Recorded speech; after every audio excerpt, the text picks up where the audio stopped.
at the 10-yard line. He drops back, hands off to Olsen. Olsen to the 7, to the 5, to the 3, touchdown. The Lions win this one, folks.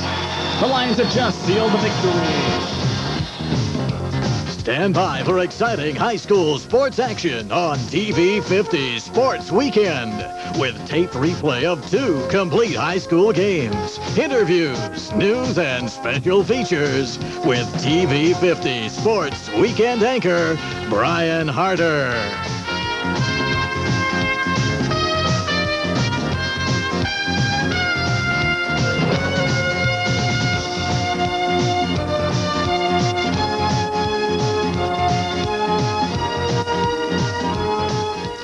Hi, I'm Brian Harder, and welcome to TV 50 Sports Weekend. It's week number 6 of the 1990 high school football season, and this week we'll bring you the Ashland Arrows at Mansfield Sr. and the Madison Rams as they host the Orville Red Riders. Game 1 of today's doubleheader has the Tigers hosting the Arrows. Mansfield Sr. was 4-1 going into Friday night after their win last weekend over Cleveland Benedictine at Benedictine. Steve Gilbert and I spoke earlier in the week about that game. One thing is the field started out wasn't in great shape and just got worse as the game went around. But the thing we were pleased with was the way we were able to throw the ball under adverse conditions. And what we told the kids, especially at halftime, we just had to concentrate a little bit more. It's just going to increase your concentration and your performance will be there. So we were very pleased with our passing game. And then defensively, we were able to shut them out in the second half. They got 19 points on us in the first half, but we made some subtle adjustments with some alignments. And we thought we were able to take control of the football game in the second half. And it looks like you finally found a kicker. Yeah, we knew about Chris all along, and a lot of it was just some confidence with him. The thing that really helped him was last week up at Clay. He kicked 6 out of 6 extra points, and so that helped his confidence. And then he's never had a problem with distance. It's sometimes just getting him through the uprights, but we felt good that he could kick that far. I mean, the thing that was working against him is we didn't know if he could get good enough footing to get that long field goal, and eventually it worked out to our benefit because he buried it. I think he had another 10 yards to go. So we just believe in Chris, and it's one of those things we tell the kids we believe in him, and he came through for us. Let's talk about some of the other individuals from last week. Tony Barrett had a good game coming back. Tony's a big, strong kid, and finally he's shaking the injury bug, and he's probably as healthy as he's ever been. And he's just a good, solid tailback who gives us some good power running on the inside and the ability to get outside. We were able to rotate our 2 fullbacks with Sherman Johnson. Is just a big physical kid, and Mike Varva is so quick that he can get into the secondary before they have a chance to react. So we're really pleased with the way they complement each other. And then Jamal's starting to play like the Jamal we thought we had. He's doing a good job running the offense, and he's feels now he doesn't have to carry the load. We're able to get the ball to our wideouts who are talented people, and then our running game is starting to come around. And coming up this week, we're playing here at Arlen Field, and that's not always been easy this season and last season. That's the one thing we have not played well at home, and it's one of our big goals that we set in the offseason is we have to improve our performance at home. But the extra motivation this week, of course, is the league starts, and that's the thing that wants to carry us is we control our own destiny right now in the league. We just have to win. Let's look at Ashland now. What are you going to expect from them? They have opened up their attack a lot more. They used to go unbalanced and were pretty sound with the running game, but they're throwing the ball a lot more than they have.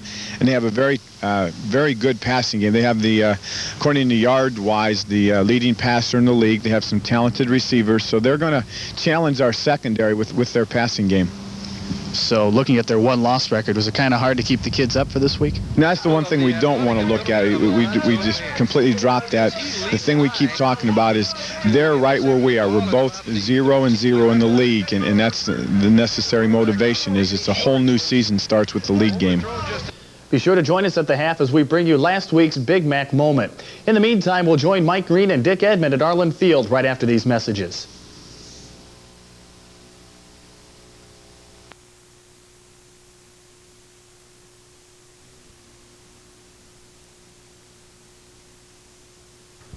TV 50 and the Springfield Square Cinemas are celebrating the 50th anniversary of Walt Disney's Fantasia by giving you the chance to win a special Fantasia prize package. Each prize package is worth $50, and all you have to do to enter is tell us what Disney character played the Sorcerer's Apprentice in Fantasia. Send your entries on a postcard only, along with your name, address, and phone to TV 50. Winners will be drawn at random and notified by mail. Enter today. So we put in this new furnace, and our bills are really... Now? Exactly. Must be a Lennox. Get up to $400 cash back on selected Lennox heating and cooling purchases. Get $400 in savings bonds or $200 cash back on selected purchases with Coil. Commitment, value, respect. 3 reasons why people keep coming back to Joe Bear Plumbing and Heating. Discover the Joe Bear difference and see what quality really is. Okay, all right. Well, good evening and welcome to TV 50 Sports Weekend. We're at Arlen Field, which has been a kind of a regular place for us here in this 1990 football season. I'm Mike Green, and this is Dick Edmond, who's back with me after a week absence. You saw the Madison Rams last week. Excellent football team, excellent game. Tonight we have the Ashland Arrows, a club which has not been playing excellent football. In fact, they're 0-5 in this season, and obviously the underdogs tonight against the Mansfield Tigers, who are 4-1. And maybe the surprise of this area, because a lot of people before the season picked them maybe to win 2, possibly 3 games, but they've kind of come together. And Dick, I know you didn't see him last week, which may have been the most exciting game of them all, but the Tigers seem to have kind of hit their stride. Well, I think they had to come back after the week before when we had been in this same place, and they didn't play too well against Cleveland, and that's a team that they should have defeated, and I look for them to play a little bit better, even more so tonight, coming back home again. As for Ashland, they've had some tough luck. After their first game, they lost possibly their best runner, Jason Riddle, who decided because of some family differences to move to the Black River School District, where he is now performing for them. So he was probably their best running back. They lost him after the first game. That certainly didn't help them. But they've been a young team, and Bob Quackenbush just has not been able to bring things together. But you never know. On a night like tonight, when the field conditions are going to be great, the weather is going to be maybe almost a little bit muggy, maybe they can get things going. Well, I think, too, that Ashland's the type of team that you really don't like to play when you're on a roll, because they have nothing to lose, can do just about anything they want to tonight. Trick plays, anything, start anybody they want to. Mansfield Sr, on the other hand, they are on a roll, 4-1, and they're on the brink of having a great season, and they want to continue it. So this is a dangerous type ball club when you play a team 0-5. Chris Samuel, the sophomore defensive end who kicked that winning field goal, is probably still flying a little bit high. It was a 35-yarder. If you saw our game last week, that won the game over Benedictine 22-19. So we're looking for another good game tonight. Maybe the Tiger offense can really let the Jets out, so to speak, and the Arrows, who knows they could surprise. And don't forget, our second game on this TV 50 Sports Weekend will be the Madison Rams and Orville. Brian Harder will have that one for you. We'll be back with the kickoff of the Ashland Arrows and the Mansfield Tigers after these words. The WRGM radio auction brings you thousands of dollars in bargains like these. Tune in to AM 1440 this Saturday morning starting at 9 when your radio auctioneers Greg Campbell and Doug Mayfield present top quality merchandise and services at substantial savings. There's nothing else like it. The WRGM radio auction, Saturday morning at 9 on AM 1440. Join the fun. Call in your bid on the bargains. Hearing and understanding conversation in noisy places, what I went through. Now with my tiny bell-tone petites, I hear everything, and you can hardly see them. My good life goes on. Yours can too. Call Belltone now. Have your hearing tested by a trained specialist. It's free during Belltone's 50th anniversary. Belltone in Mansfield, Mount Vernon, Ashland, and Norwalk. Call the location nearest you.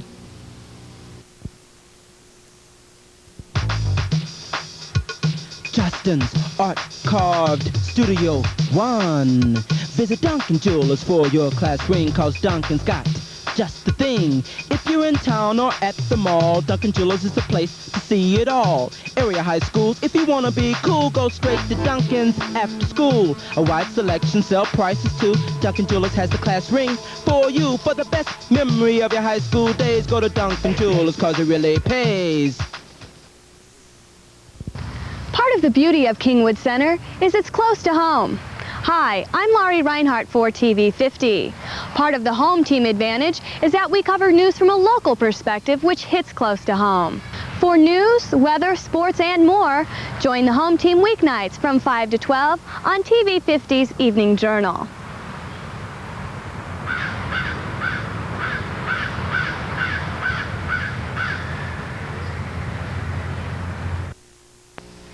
Welcome back to Arlen Field. We're just about to get things underway here between the Mansfield Tigers and the Ashland Arrows, and it's going to be the Tigers winning the toss, Dick, but they deferred. They deferred, and they're going to be on defense to start the ball game. Okay, well, let's start things with the lineups, and let's start with that Tiger defense. Okay, on the Tiger defense. You need your juice. Tell them, Terminator. I will pump you up. And 6'1", 180-pound junior. The cornerback, Alonzo Vance. He's 6 foot, 170-pound senior. At a linebacker spot is Jason Tate, 6 foot, 190 junior. Tony Famia.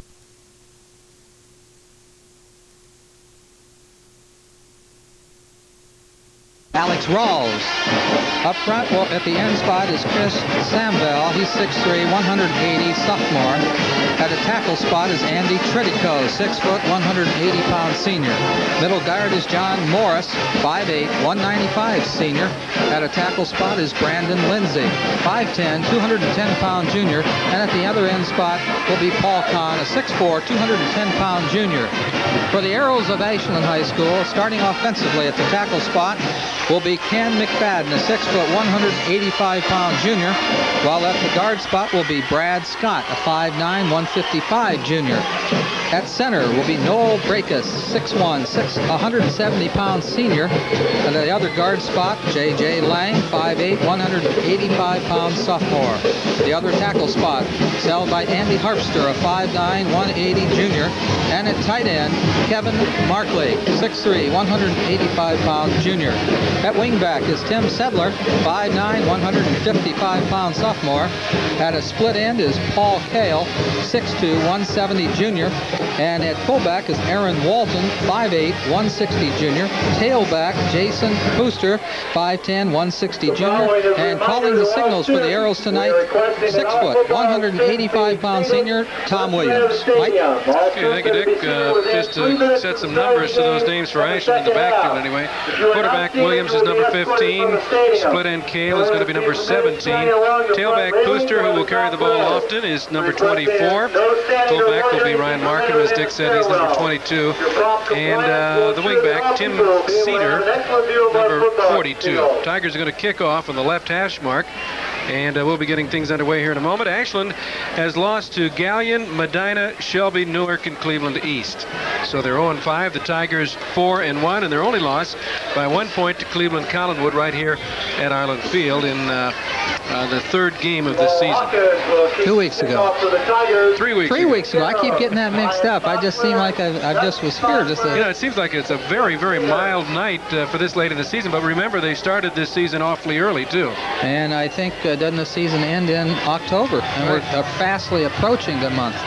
And it's going to be Jamal Hawkins to kick off, and deep to receive is number 42. That's Tim Cedar, whose dad, Bill Cedar, was a great player for Ashland, then college, now university. And the ball is picked up at the 20, 30, 32-yard line. Rumbles the returner for the Ashland Arrow, I think it was Ryan Sponsler. He's a backup tailback, 5'9", 175-pound sophomore. So Ashland takes over, 1st and 10 at the 32-yard line. The only change in the starting lineup defensively for the Tigers is number 8, Jerry Collier, for Jesse Jackson. Handoff up the middle, short yardage. That was Markham. Paul Kahn made the tackle after just a couple of yards gained. It'll be 2nd and 8. In case you missed it, last Friday night, a real thriller as the Tigers pulled out a 22-19 win over Cleveland Benedictine. And maybe one of the biggest wins in quite some time for Tiger football. 2nd down, 8 to go. Ashland, Williams the quarterback, under center, split backfield. And nice hit. Nowhere to go that time. Number 36 right on the spot. Tony Famia, linebacker, in from that spot, made the tackle in the backfield before the carrier could get going. No gain. 3rd down, 8. 10:53 here in the first quarter, just getting started. The thing that really jumps out at you about Ashland is they have a big lack of size up front offensively. Williams, the quarterback, calling the signals on a 3rd and 8. You'd think it was a passing down. Let's see what he does. And he's back to throw. 2-step drop over the middle. Should have been caught, but it was dropped by Kevin Markley. Well, that's going to bring up a punting situation. The Tigers hold, giving up 2 yards, 3 plays. Can't blame the quarterback on that one. He had the ball right there, and Markley just flat out dropped it. 4th down and 8 to go for Ashland. They'll kick it away, and Alonzo Vance is back to receive. Doing the kicking is Ryan Gray at his own 20-yard line. The snap. The kick comes down. It's going to hit at the 35. Takes an Ashland bounce right past Vance. Rolls inside the 15 down to the 10-yard line. And I would think maybe Alonzo would want that one back. It's about a 58-yard punt. So the Tigers come onto the field. Flag on the play, Mike. There's a flag down, right? Holding Mansfield. Tigers will start at quarterback with Jamal Hawkins. Mike Vavra will be the fullback. He's been a mainstay of the Tiger offense. Starting at the tailback slot, Tony Barrett, who's come on strong here in the last couple of games. He's number 28. The wingback will be Alonzo Gilmore. He's number 2. Tigers have pretty much stuck with the same lineup, with the exception of the tailback slot, where Barrett has come in. When we started the season, he was not the starting tailback, but has come on and filled in nicely in the last couple of weeks. Still talking to one of the Ashland players about the penalty way over in the sidelines. I think you can see the official now. He's going to bring it back. Holding against Mansfield Sr. A 10-yard penalty. Well, the holding apparently is going to give Ashland a first down and 10 to go. So it came on the play itself, and from the line of scrimmage, they only had 8 yards to go. The 10-yard penalty gives them the first down. It's not the way to start. So the Tiger defense is back on the field, and Ashland's offense will try to go to work again. We're early in the ball game, 10 minutes, 11 seconds to go, first quarter. No score. Ashland has had the ball for 1 series, and they get it again here on a penalty, and out they come. Cedar out of your picture in the bottom of the screen, and up at the top is Cale. The quarterback, Williams, wants to throw, and he's being rushed, and he'll be dropped. Big rush put on by Brandon Lindsay, number 59. Didn't have a chance, Mike. He loses it clear back to the 38-yard line. The loss of 5 will bring up a 2nd and 15. Tiger defense has been very aggressive in the last few weeks on their pass rush, but of course, as I said, the Ashland line is a small one, so the Tigers, you would think, would dominate. 2nd and 15. Williams, the quarterback, on the draw play up the middle, nowhere to go for the look who's tailback.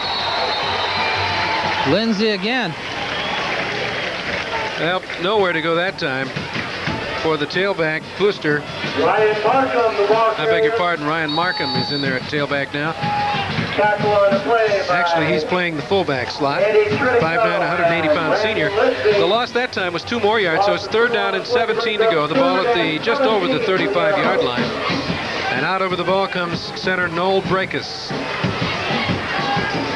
Tom Williams, quarterback for Ashland. Back to throw, rolling in the flat. It's caught by Puster, and Puster is really met by Tony Familia.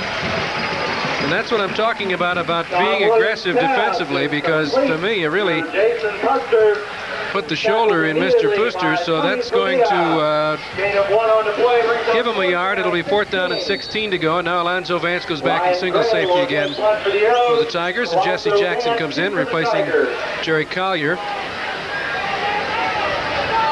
for the Tigers. And again, the Ashlanders will punt. Gray, this time at his own 22. Gets it away. It's high. It's going to be short. Fair catch called for and taken by Alonzo Vance at the 38-yard line. So the Tigers take over for the first time tonight. After that penalty, took the ball back to the Arrows side of the field. And offensively, Ashland so far tonight is a -5 in their first 2 possessions. Tigers come out. As I said, Hawkins is the quarterback. Split out of your picture, bottom of the screen, or just almost out of your picture, is Gilmore. The handoff goes to Johnson, who's starting at fullback in place of Mike Vavra. That's Sherman Johnson, a 5'9", 220-pound junior. We have another flag. Another flag down. We'll see the plays coming in and out of the ball game with the 2 split ends for the Tigers, Jim Mayer and Jason Goings. Mayer is number 84, Goings is number 11, and the penalty will work against the Tigers again. Been the second penalty now, 5 yards. Mansfield Sr. from the line of scrimmage for failure to wear proper equipment. Failure to wear proper equipment. I'm not sure exactly. Maybe they didn't have the chin strap snapped or something. That must be it. But it's a 5-yard penalty. They don't lose the down. It'll be first down, 15 to go, but the ball is now at the 34-yard line. To the top of your screen is Goins. In the slot is Gilmore. And Hawkins with the ball. Again to Johnson. And he gets it back out to about the original line of scrimmage, maybe a little bit short of it. Picked up about 4. He's going to be faced, the Tigers will be faced with a 2nd down and 11. We've got 7:20 left in the first quarter, no score. Linebacker Matt Thomas, number 52, helped out in that tackle for Ashland. 2nd down, 11 to go. Tigers, as they come out of the huddle to the line of scrimmage. Jamal Hawkins having a fine year to date, and the handoff goes up the middle to Vavra. Off right tackle, actually. Got a good block that time from the right tackle. That's number 76, Chris Spade, threw a good block. So did Matt Brum and Phil Hawkins. 3rd down and 5. That was a pickup of 6.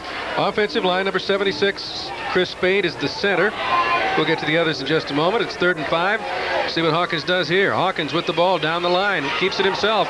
He's across the 45 to the 47. He's going to be short of the first down as the Ashland defense swarms him. At the bottom of the pile again is number 52, Matt Thomas. That'll be about 3 short, Mike. So the Tigers will have to punt it away on their first possession. Clock moving with 6:13 remaining, and maybe they won't throw it away or punt it away. Let's see. I'll be surprised, but the ball is at their own 46, and they're going to go for it here on 4th down and 3 to go, or perhaps they'll go with a long count, try to draw them offside. Nope, and they're not going to get it. They are not going to get it, and you really have to question that call. On the first possession, you go for it. And especially with a quarterback sneak with 3 yards to go. Do not understand that one at all. Ashland's going to have a beautiful opportunity here at the 47 of Mansfield. Excellent field position. Either that or they just have absolutely no respect for the Ashland offense, and that might make the Arrows mad. 5:47 to go. Ashland takes over inside inside the 50-yard line on the Tiger side of it. Williams, the quarterback. Back to pass. Over the middle. It's complete to Pooster. Pooster to the 35 and inside. To the 33-yard line before Collier makes the stop. But if you're the Ashland coach, Dick, you have to wonder, what are you trying to do to me? That's that absolutely shows no respect for my offense. I'm going to show you, and apparently he's going to try to take advantage of it quickly. Just opened the door. 2nd first down for Ashland in the game. The ball at the 33-yard line, 1st and 10 Ashland. Williams out with the football against the Tiger defense.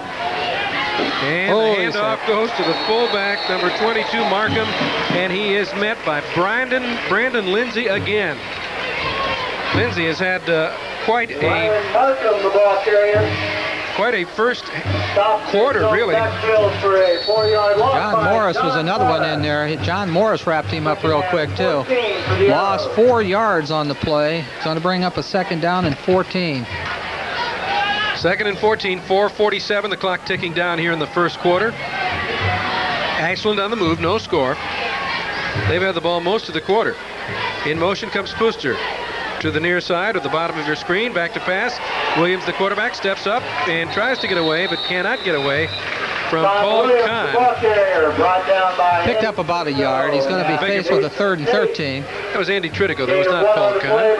Tritico is number 82, and so now it's 3rd down. And 13 yards to go. for the Ashland Arrows, and now we got a timeout call as they want to talk it over. And with a timeout on the field and no score, we'll take this timeout and be back after these words.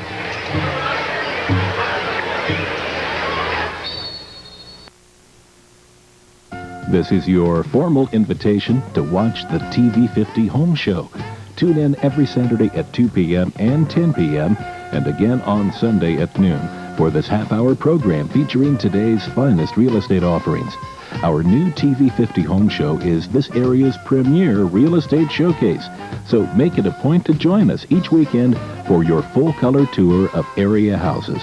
It's new and exciting, the TV50 Home Show. Planning a party? There's only one place to go, and that's Schaefer's Party Stores, with 2 locations in Mansfield. On Lexington Avenue, that's the newest, and you'll find everything you need to celebrate. Think Schaefer's Party Stores for birthdays. Think Schaefer's Party Stores for weddings. Think Schaefer's Party Stores for anniversaries. Yes, think Schaefer's Party Stores for every occasion. Schaefer's, your party and paper specialist in Mansfield and Sandusky. They have something for every holiday, too.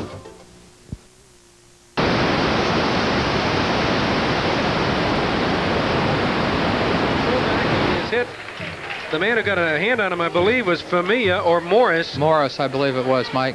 Number 31, John Morris. He's the middle guard. And so it's going to bring up a 4th down, and I believe Ashland is going to punt again. Well, the 4th down try kind of bears up now that the Tiger defense just a little too strong so far in the early part of the game, and they just probably figured that they could get the 1st down, and if they didn't, they could hold Ashland, which they did.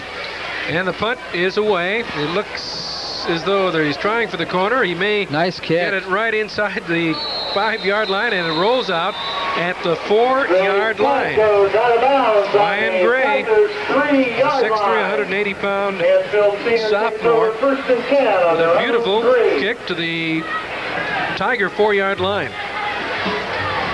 This quarter is really moving along here. 3 minutes and 20 seconds is all that remains.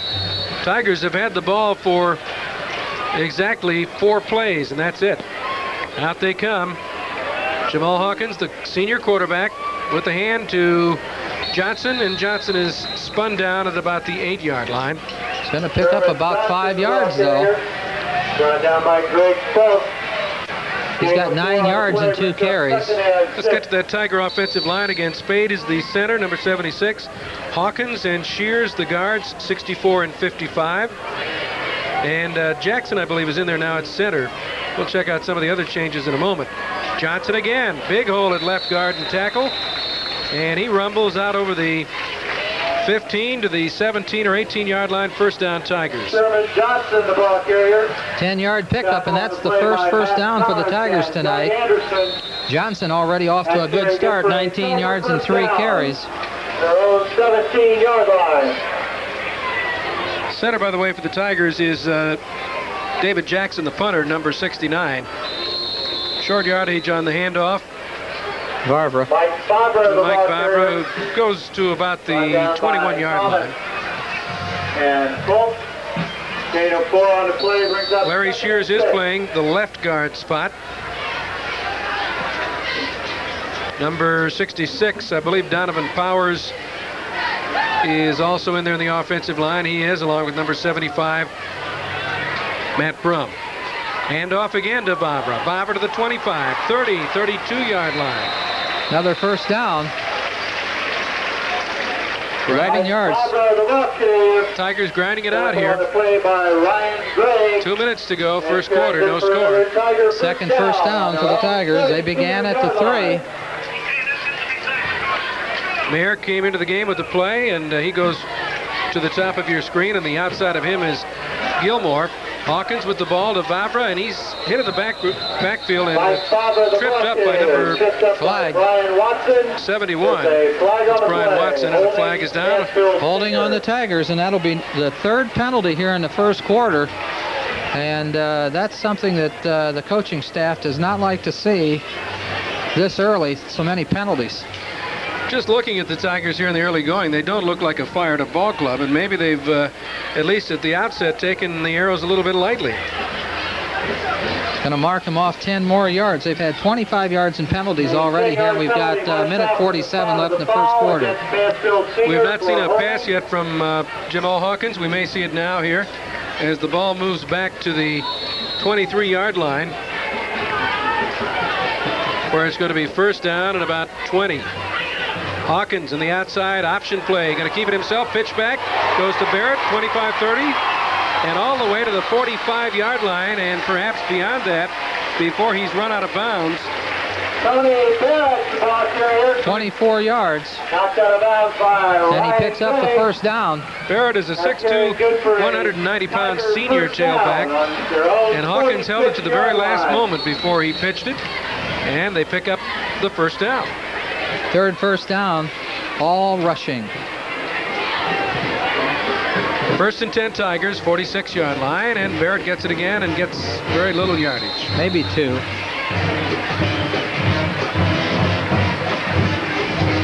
Ball is now maybe a yard of the play.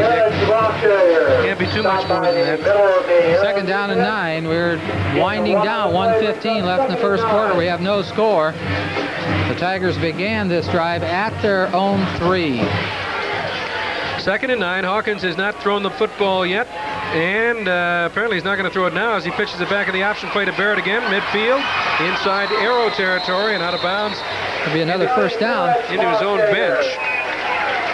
The man who knocked him out of bounds was number 18, Doug Anderson, a defensive halfback, 5'9", 145. 4 first downs, and the arrows are certainly vulnerable on the ends, at least early. First and 10 Tigers, and Gilmore. Wide right, Hawkins with the ball. On the roll to the right, wants to run it. Gets a block from Barrett and takes it out of bounds, and a flag flies. Another flag is down in the defensive backfield this time, but we'll have to wait and see what happens. I think it may have been another illegal use of hands. They were pointing the finger at number 55. Holding on the Tigers. Penalty number 4.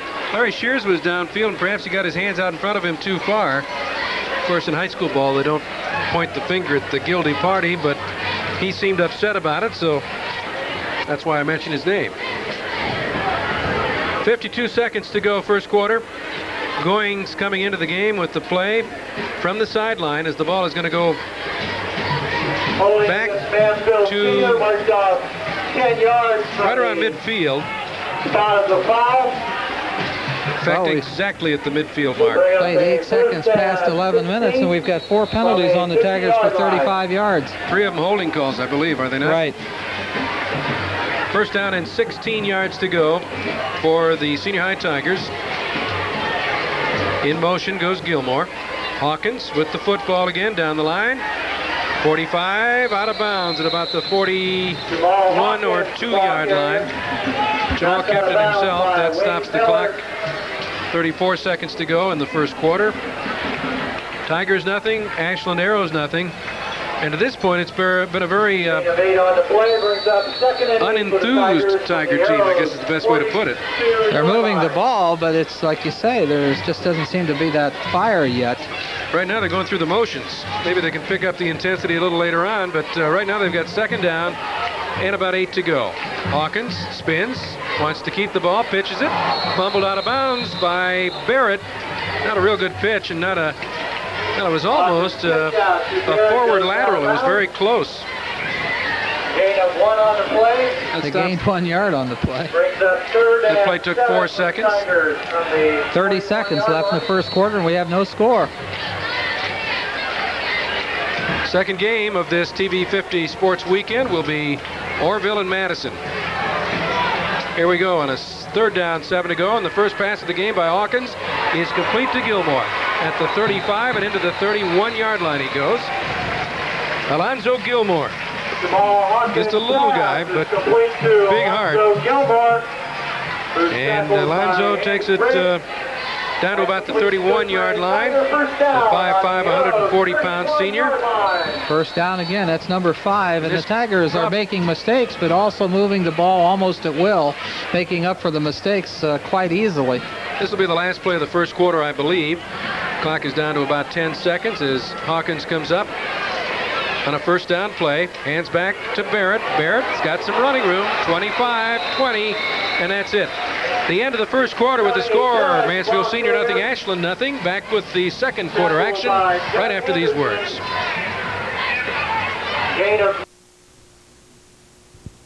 Teamwork is very important in sports. And at Scarl Pontiac Buick in Shelby, we think it's just as important. Take our service team, for instance. You need a good leader. A leader like Charlie Fisher. He's been with us since 1963. Our game plan is to make sure we offer the quality and convenience the customer deserves. That's why we use only genuine GM parts and are open Saturdays. One more time. Service at Scarl's. It's the right call. Sports Talk, that's the name of the program, and Mike Green, that's me. Every Tuesday night at 7 o'clock, I'm right here with guests from the world of sports, and we take your calls live. It's a unique TV show, one that gives you the opportunity to get answers to the questions that may have been on your mind for some time from people like Joe Tate, OSU football coach Gary Blackney, and other familiar names from the world of sports. It's called Sports Talk, and it's right here on TV 50, Tuesdays at 7 with reruns Saturday and Sunday at 6. We hope you can join us. Well, they're still changing ends of the field here, and we have no score after the first quarter of action, and really kind of a yawner. Well, that's what's strange about the whole thing is the Tigers have probably a little over 100 yards total offense in the first quarter, no score. They have 5 first downs, and they've moved the ball all over the field, but they just seem to be just moving the ball all over the field. They're in good scoring position right now at about the 21-yard line, and they started this drive at the 3 a long time ago. And they've made some mistakes along the way. They've had 3 penalties during this drive, but each and every time they've been able to make up for that and get the first down. So far in the first quarter, Barrett has 45 yards in just 4 carries. Barber has 21 yards in 3. Johnson 19 in 3, and Hawkins 17 in 4. So they've balanced that out, and that's just what they've been doing, is just running the football almost at will whenever they want to. So the Tigers will have the ball. Second down and a yard to go here as we start the second quarter. They were just short of the first down. It's at the 21-yard line. Second down and that yard to go, and the handoff goes to Vavra, and he's got the first down. Mike Vavra, the ball carrier. Going to pick up 3 yards. That is the 6th first down for the Tigers, 5 of them rushing. Mike Vavra is the leading ball carrier for the Tigers on the season. By the way, the tight end, I haven't mentioned him yet for the Tigers, is number 42, Mark Barr, 5'11", 160-pound junior. First and 10 Tigers, ball at the 18-yard line of Ashland. And down the line comes Hawkins on that option play, keeps it himself this time, and he gets it to about the 10-yard line. Jamal Hawkins, the ball carrier.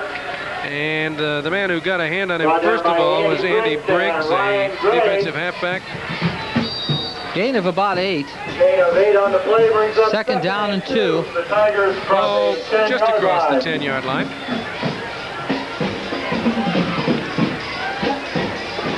Second and 2, here come the Tigers. Hawkins has gone all the way at quarterback. In fact, no changes really in the offense. Pitch back goes to Barrett. Barrett has the first down and is run out of bounds at about the 6. Tony Barrett, as we said, did not start the season. He had some nagging injuries in the summer practice sessions.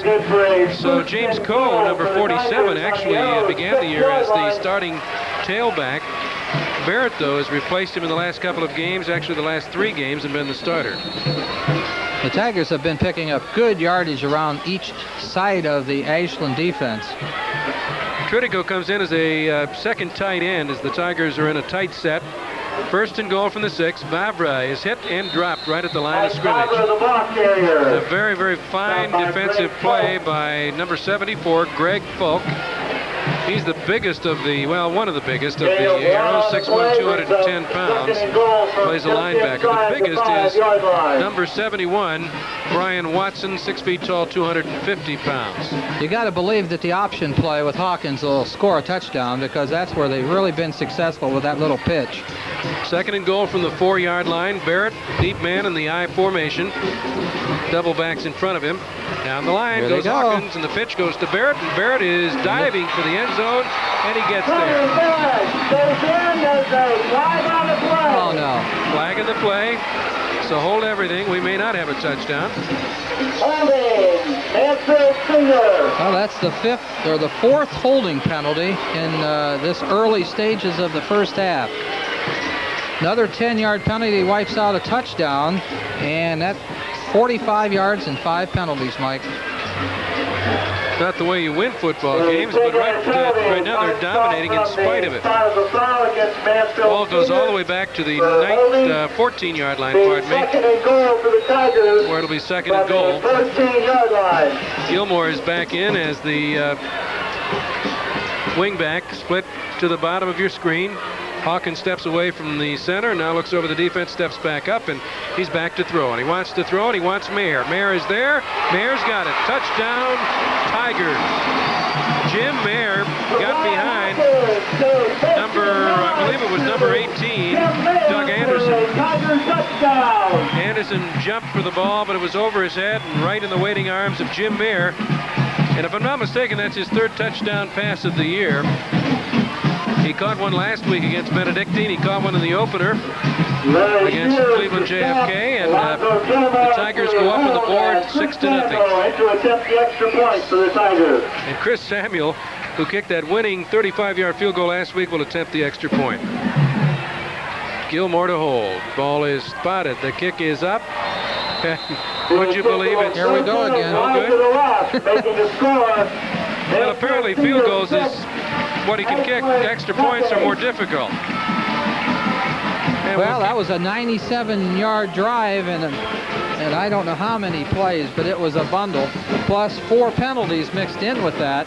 They actually went probably 150 yards on that drive. And we'll keep it right here for the time being, as we've got plenty of time left here in the first half.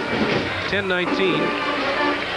I will remind you and invite you to watch Sports Talk this coming Tuesday night. My special guest is going to be Tom Riddick, I believe. I'm trying to think. I've got Tom's name on my brain here, but the creator of Funky Winkerbean, who is coming out with a comic strip on October the 6th entitled Project Halftime. And he's trying to get people to write in, cut out the little ballot in the Funky Winkerbean column that particular day, send it to Dennis Swanson, the president of ABC TV Sports, and demand that you see the halftime shows of college games. Well, we're going to see a great halftime show here from the Tiger fans. So. And Ashland's band's here, too, across the way, so. Lots of music. And here we go as Hawkins kicks off. And down it comes to Markham. Well, I'm sorry, that's Cedar. Cedar's across the 25 and really upended by Jesse Jackson. Cedar returns a kickoff back to his own. So Ashland's going to take over, and they're going to be backed up at about the 26-yard line. So Vance and Jesse Jackson. First and 10 on their They are minus yardage on the ground. They've picked up a little bit of yardage through the air. The Tiger defense has really been able to handle Ashland their first 2 series. Markham, number 42, is the fullback. And actually, we've got a split backfield there. Now we've got a flag thrown, another one. And we'll see what this is all about. And it must go against the Tigers again because Ashland looks very pleased. Offsides. 6 penalties for 50 yards. And Ashland has a blank as far as penalties thus far. First and 5 at about the 31-yard line. Without the penalty yardage, they'd have no yardage almost. Yes. It's 7, I beg your pardon, it's 6-0 in case you just joined us. Mansfield on top. 9:49 to go in the first half. Mike Green along with Dick Edmond from Arlen Field on a beautiful September evening. And Ashland has the ball, first and 5. Oh, he's and got quarterback Williams is decked. Paul Kahn hit him from the blind side. He never saw him coming. Williams, the quarterback, was looking to his left, and from his backside came big Paul Kahn, and boom, he lowered the boom. So the defense once again coming up with a big play after the penalty, faced with 2nd and 9 now with 9:10 left in the first half. The Tigers lead 6-0. Loss of 5 in that play. Loss of 4, pardon me. Williams, the quarterback, spins, pitches, nowhere to go. Well, the Tiger defense is in the Ashland backfield almost as soon as the ball is snapped. And leading the way was John Morris, number 31. And he's been in there quite a bit. A loss of 2 more. Contact by John Morris. So it's going to be 3rd down and 11 to go for Ashland. Minus 15 yards rushing so far for Ashland. And they have 15 yards in the air. Even Steven. So here we go on a 3rd down, 11 to go. Williams, the quarterback, puts Puster in motion. Out of your picture at the top of the screen, and he rolls right. He wants to throw, pumps once, and he's going to be thrown down in the backfield. Again, he had very little time as Brandon Lindsay, who's had a great first half, was the man who brought him down. Lost it clear back to about the 18-yard line. So it's been a tough first half here for Tom Williams, the Ashland quarterback. And very truthfully, it's not too difficult to see why they're 0-5 right now, at least to this point. They have absolutely no offense, or have had no offense so far. 4th and 19, and Gray will punt, and the punt is away. And waiting is Alonzo Vance. He calls for a fair catch and takes it at his own 48-yard line, from where the Tigers will begin play. This is the first game, first Heartland Conference game for both ball clubs. The Mansfield Tigers next week will host Marion Harding, a team that has had a resurgence here in the 1990 season. Then they are at home to Youngstown Rayen. Then on October 19th, they travel to Madison for what could well be the biggest game of the year in the Heartland Conference. 1st and 10 Tigers, Hawkins to pass.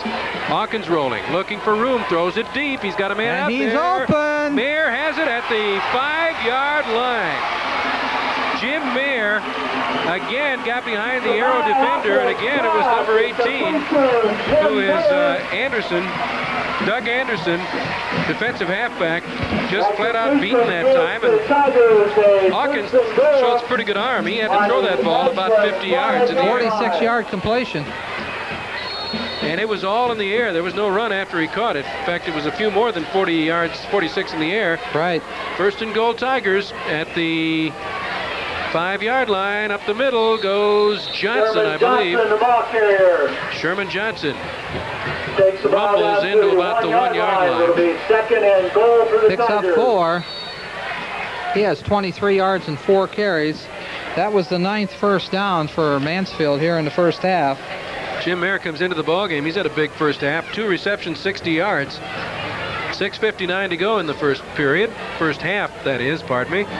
Tigers threatening again. 2nd and goal from the 1. Johnson and Barrett in behind Hawkins. Johnson gets the call, and he's across for the touchdown. Sherman Johnson. 1 yard out for a Tiger touchdown. Makes it 12-0 Tigers, and it comes with 6:46 to go in the first half. They will go for 2, I believe. It's been a long, dry streak for extra points as far as the Tigers are concerned. On this field. It's the whole year. Well, anywhere, I'll tell you that. It's been bad. And they're going to go for the 2, and Hawkins wants to throw. He's got a man. Goings has it go through his fingertips, and that's it. So, again, they fail at the extra point, or points this time, and the score is now 12-0. Mansfield Sr., and we'll be back with their kickoff after these words. So we put in this new furnace, and our bills are really... Down? Exactly. Must be a Lennox. Get up to $400 cash back on selected Lennox heating and cooling purchases. Get $400 in savings bonds or $200 cash back on selected purchases with Coil. Commitment, value, respect. 3 reasons why people keep coming back to Joe Bear Plumbing and Heating. Discover the Joe Bear difference and see what quality really is. The news from the Mansfield area business community is sometimes good, sometimes bad, but never uninteresting. On Richland Business here on TV 50, we talk about what's happening in our economic community with those who are making it happen. I'm Doug Thager with an invitation to join me for this program. Monday at 7:30, Saturday at 5:30, and Sunday at 7:30. We make Richland Business your business here on TV 50, and you'll be better informed.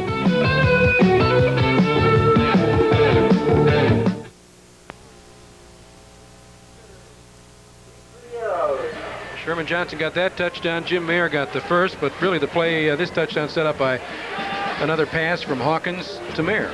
4 plays it all took for 51 yards. And I believe it's Markham deep to receive for the Ashland Arrows, but it goes to the far side. And an arrow takes it to the 15, 20, all the way out across the 31-yard line. And I believe the man that took it was Troy Garver, number 26, if I'm not mistaken. Jamie DeFrancisco. Beg your pardon. Jamie DeFrancisco, he's a sophomore, and they told me before the game that he'd see some playing time at tailback, and maybe they should get him in there now. He ran the ball as well as anybody has tonight for Ashland as he returned that kickoff to the 31-yard line. So Ashland tries to get something generated offensively here. This is their 3rd possession. Williams is still in at quarterback. He's a senior. Long count. And up the middle goes Brian Markham. Short yardage, maybe 3. Close to the 35-yard line. And Familia. Jason Tate and Tony Familia, the Tiger linebackers, scissored him down at the, well, just short of the 35-yard line. That's just the 3rd time in 11 rushes they've gained yardage.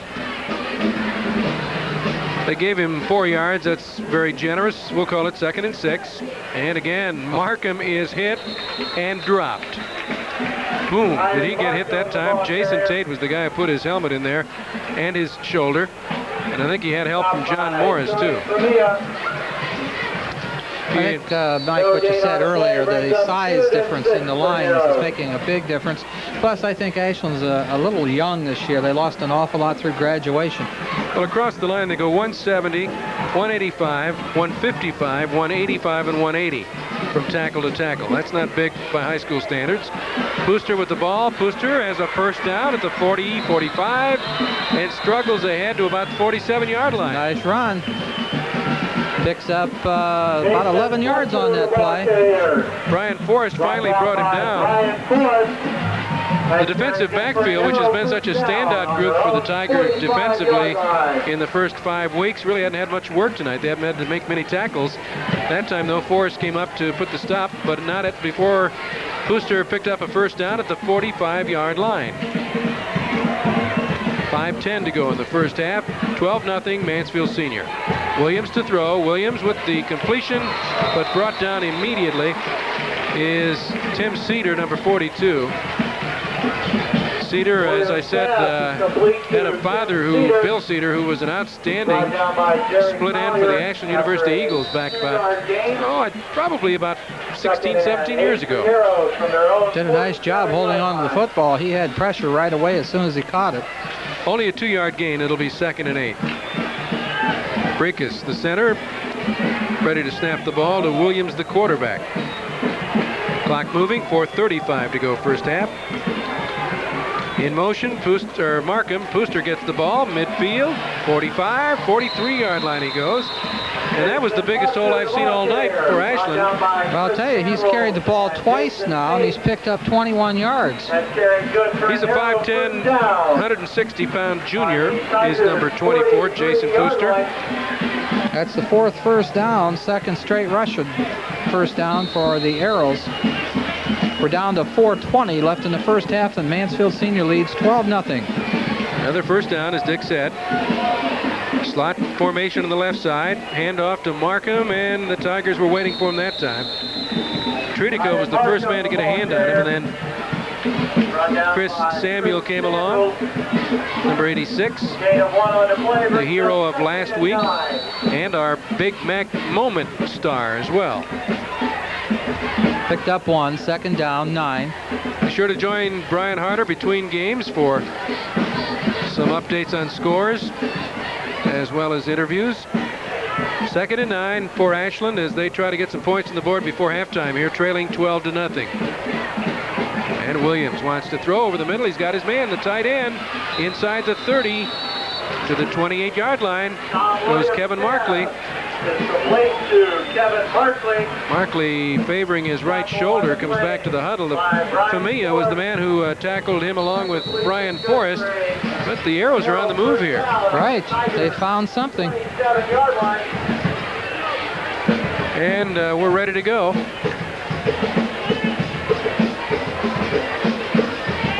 First and 10, Ashland Arrows at the Tiger 27-yard line. In motion comes Cedar, and Williams to throw again, throws over the head of his intended receiver, who was number 81, Aaron McKinley. He's a split end, alternates in there with Paul Kale. Well, that stopped the string. He had completed 4 in a row. He's now 4 for 6 for 30 yards. Also stopped the clock at 3:05 to go in the first half. And remember, we got great halftime bands for you. The Ashland Arrows and the Mansfield Tigers. Second and 10. You would think they're going to put it up again, and in motion goes Cedar. Nope, the pitch back comes to Cedar. Cedar at the 30, hurdles ahead, but Alonzo Vance meets him in the air and call it maybe no gain, as Alonzo Vance caught Tim Cedar in mid-stride as he was trying to hurdle one of his own players and brings him down. They're going to give him a yard. Brings up 3rd and 9. The clock is still running at 2:40 in the first half. 12-0, Mansfield Sr. leading. As Ashland tries to mount, well, it has been their best offensive movement to this point of the ball game. 3rd down and about 9 to go. As Williams moves back to throw, rolling to his left. Throws it downfield. It is complete, and a great catch by Pooster. He steps out of bounds. Actually, he's knocked out of bounds by Brian Forrest and Alonzo Vance, but he's all the way in to about the 13-yard line. That's about a 15-yard pickup and another first down. And they're on the move, definitely. Down at the 5th, about the 8th, no, about 13. I'll get it. 13-yard line is right. This would be a big boost for them to go in the locker room with a touchdown here, plus the extra points. Those extra points look big right now. Ashland with the ball, pitch back to Pooster. He's got a blocker in front of him. Make that mark him with the ball inside the 10 to the 8-yard line. 5 yards in the play. And then a group of Tigers converge on him, led by Jason Tate and Jerry Collier, and last man to get up off the ground is Tony Familia. Going to mark the ball at about the 9-yard line. And now we've got a timeout as the officials want to get some things straightened out here. Clock stops with 1 minute and 53 seconds remaining, and I think it's an equipment repair for the Tigers' Jason Tate that is causing the timeout. Now he's ready, and the clock will start again as the Arrows have the ball between the 8 and the 9-yard line. It'll be 2nd down and about 6 to go, as Ashland taking its time to come up to the line of scrimmage. They may have to hustle to get this play off underneath the time limit. And here they come. Williams still at quarterback. In motion, Pooster. Williams, pitch back to Markham. Markham trying to get to the outside, and he won't do it. Oh, what was he hit? Tate was really the man who came over the top, but the man who came down low was Alex Rawls, number 4. Now we have a timeout taken by the Ashland Arrows, as they're going to be faced with a big play here. 3rd down and about 5.5 yards to go. The ball at the, let's call it the 8-yard line. Extremely big possession right here for them. They've moved the ball steadily down the field, and not to score here would be really a crimp. They have faced the Tigers 2 straight times here, their offense, and Mansfield just drove down the field and scored almost at will, and now they've got something going, and they've got to get some points to get some confidence. 1 minute and 13 seconds to go in the first half. To finish out the season, Ashland next week will play at home against Garfield Heights. Then they're at Lexington. They then host Marion, Harding, and Madison to close out the regular season. And as we said, the Tigers next week will be right back here at Arlen Field for a game against Marion Harding. Another Heartland Conference affair. 3rd down, 5 to go. Arrows with a scoring opportunity here. And up they come over the football. Cedar split right, Kale down to the bottom and out of your picture as Williams barks the signals for the Ashland Arrows. Long count, back to throw, goes the quarterback. Now he's going to run it up in the middle, throws it in the end zone, incomplete. I thought for a minute there that Cedar, I thought he had it, but Alonzo Vance, great defensive play, tipped the ball away. It's about the only thing he's really had to do today. He's had a couple of tackles, but they haven't really tested him, and so the Arrows will now attempt a field goal. The ball is going to be spotted at the 15-yard line. It'll be a 25-yard attempt. And Cedar is the man who does the kicking for Ashland. And they're a little mixed up, and they're going to have to call a timeout. Second timeout called by Ashland. Stops the clock with 1 minute and 8 seconds remaining, first half. They needed a man in the field, and he finally came out of the field, but had to burn a timeout to get him in there. Well, you've got to give the Tiger defense credit again. Backs up against the wall down here, time running out in the first half. And Ashland had moved the ball really well. And then when the time came to buckle down, the Tigers did it. And I'm sure they'll be happy to give them 3 out of this, if they get 3. But still in all, they aren't playing with the intensity and the fire that we've seen from them in the past. Maybe. Well, I guess it might have something to do with the competition. When you're playing a team that has not won, coming off a great win like Benedictine, I suppose it's hard to get up again. And they're playing well enough to do the job. I guess that's what you'd call it. Get the job done. So the ball is going to be spotted at the 15-yard line, making it a 25-yard attempt. Kale will hold. Cedar will attempt the kick as the Tigers line up to try to block it if they can. The ball is up. The kick is good. Good. Tim Cedar with a 25-yard field goal puts Ashland on the board with 1 minute and 4 seconds to go in the first half. And the score is now Ashland 3 and the Mansfield Tigers 12. Tigers have scored 2 touchdowns, but as has become the custom, they have missed the extra point attempts. One was a kicking extra point, and the other was a try for 2, which also failed. So Ashland now will kick off, and the Tigers still have some time to try to get something done here if they can get the kick back in pretty good field position. And Jamal Hawkins has got that arm and quickness, and he can strike you at any time. And he's, like you said, he's got plenty of time to do it. 20, Madison 0.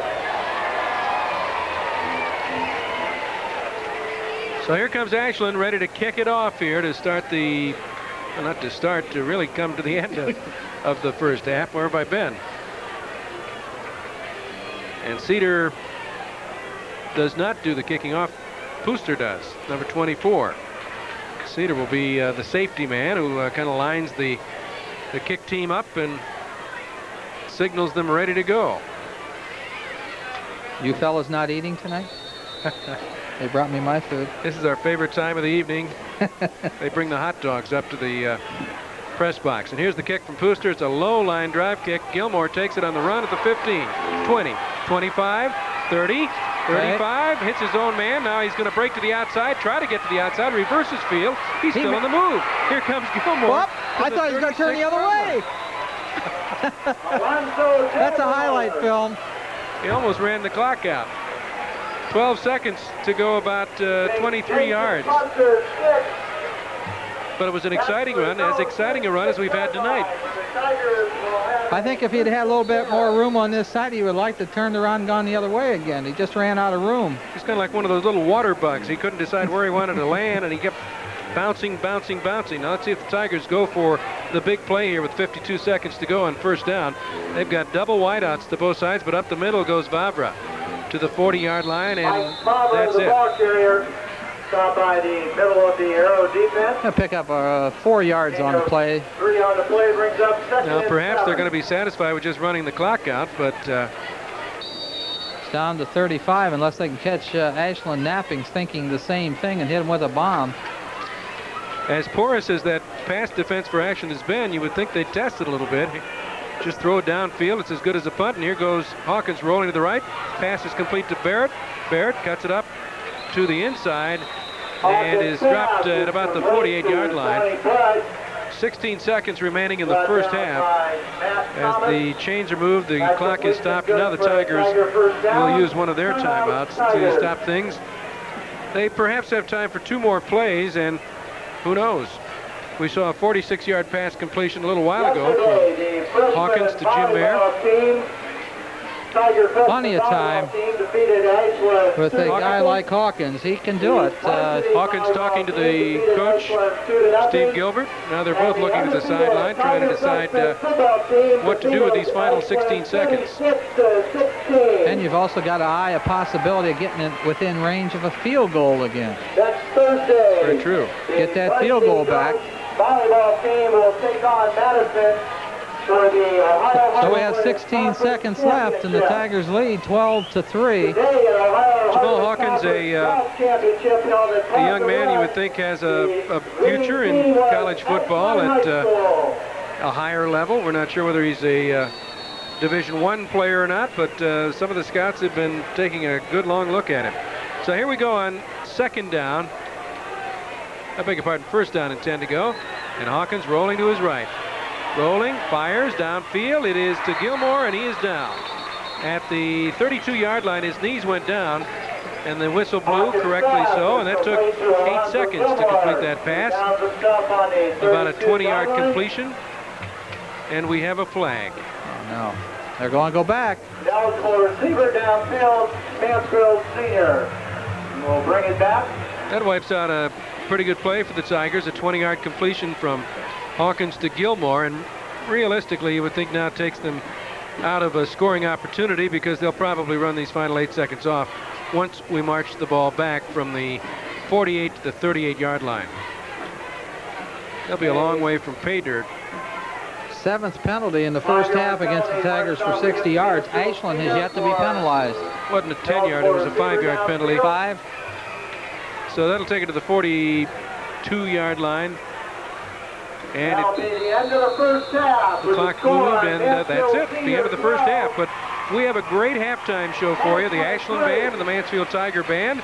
And at halftime, our score is Mansfield Sr. 12, the Ashland Arrows. But hang on just a second. Do not leave. Do not pass go or take $100 or do whatever you want, because apparently they started the clock too soon. I wondered about that. I think that the clock had another 8 seconds to tick away, and they started it too soon. So the teams will go back to their respective sidelines as the official talks it over with a couple of the Tigers, and then Bob Quackenbush came out in the field, the Ashland coach. He needed a little bit of an explanation, but it's a mere formality now because they're going to probably run it out anyway, they being the Tigers. There were 8 seconds showing on the clock when the last penalty was called, and apparently the clock should not have started until the ball was snapped. We will see. Here we go. Tigers come up. Tigers look like to be offsides.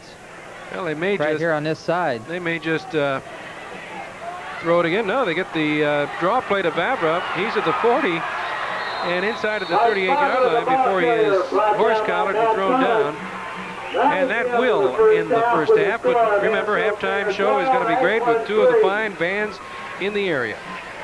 Halftime score, the Mansfield Tigers 12 and Ashland 3, and we'll be back after these words.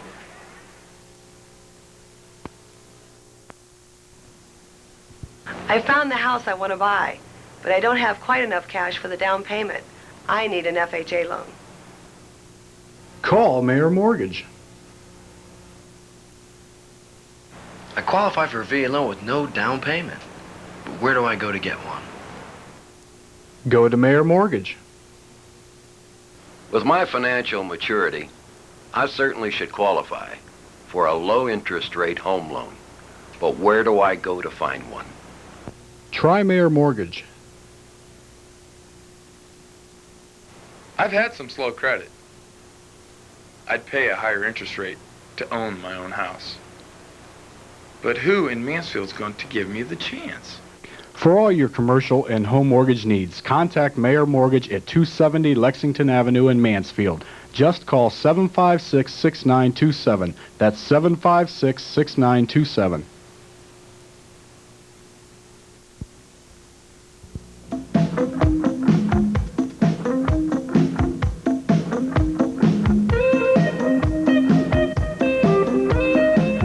You know, we go to a lot of trouble to ensure that every song you hear on 106 FM is only the best. Every song comes to you direct from compact disc. The best music from yesterday mixed with today's favorites. Lighten up with 106 FM. 106 VNO. Hi, this is Rick Prebick. If you would like your kids group to be a part of our live studio audience for the taping of Wildlife Adventure, here's what you do. Call or write Mike Green here at TV50. Our phone number is 529-5900. Call between 9 and 5 if you would, and the address is TV50, 2900 Park Avenue West, Mansfield, 44906. He'll give you the details, and Susie Rapp and I will be looking forward to seeing you. So be a part of the fun on Wildlife Adventure.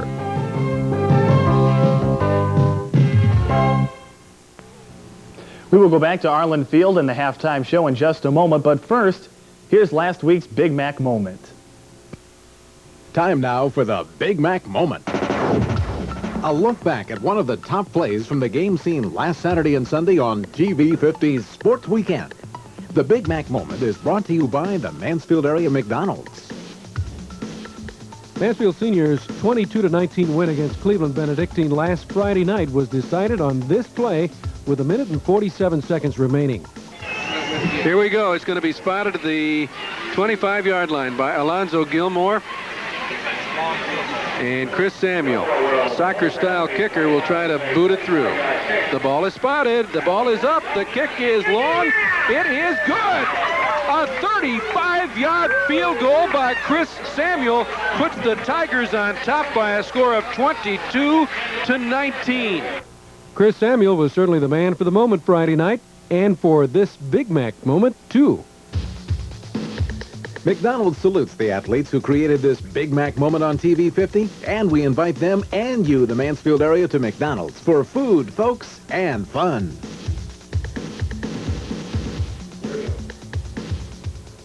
Congratulations to Chris Samuel and the rest of the Mansfield Senior High Tigers for that Big Mac moment. As TV50 Sports Weekend continues, we'll go back to Arlen Field right after these messages.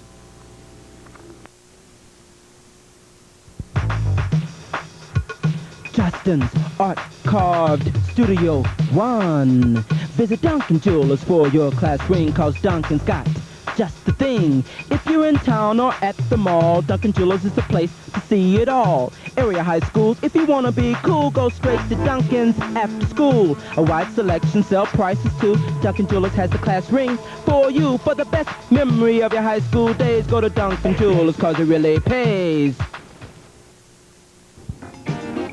Business opportunities for women, eating disorders, domestic violence, car care, antiques, home decorating, litter control, fashion.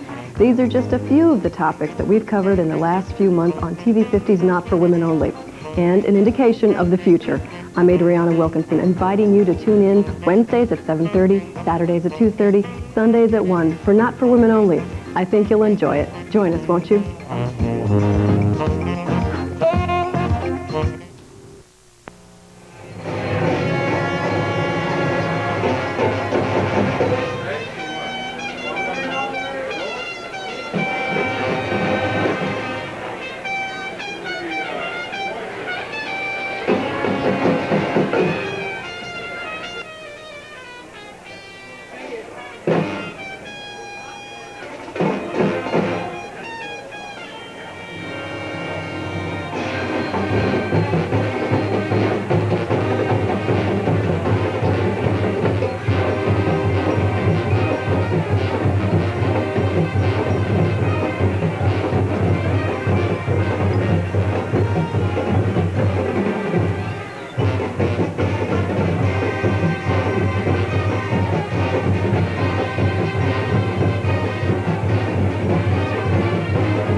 The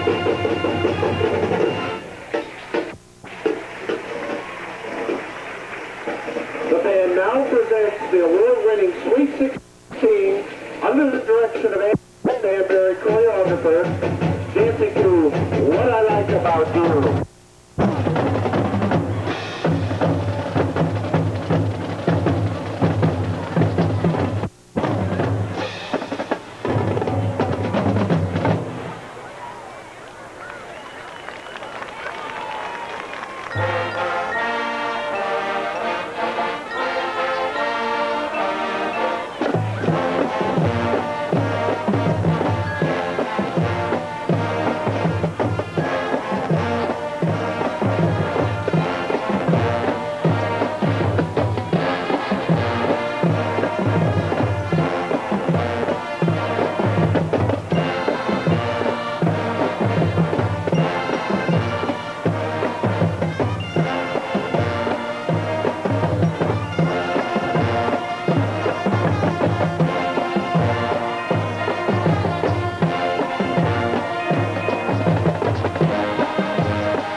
We close tonight's performance by featuring our entire percussion section in Under the Sea from The Little Mermaid.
Ladies and gentlemen, the Ashland High School Marching Band.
to present to you the Mansfield Senior High School Pride of the Tigers Marching Band.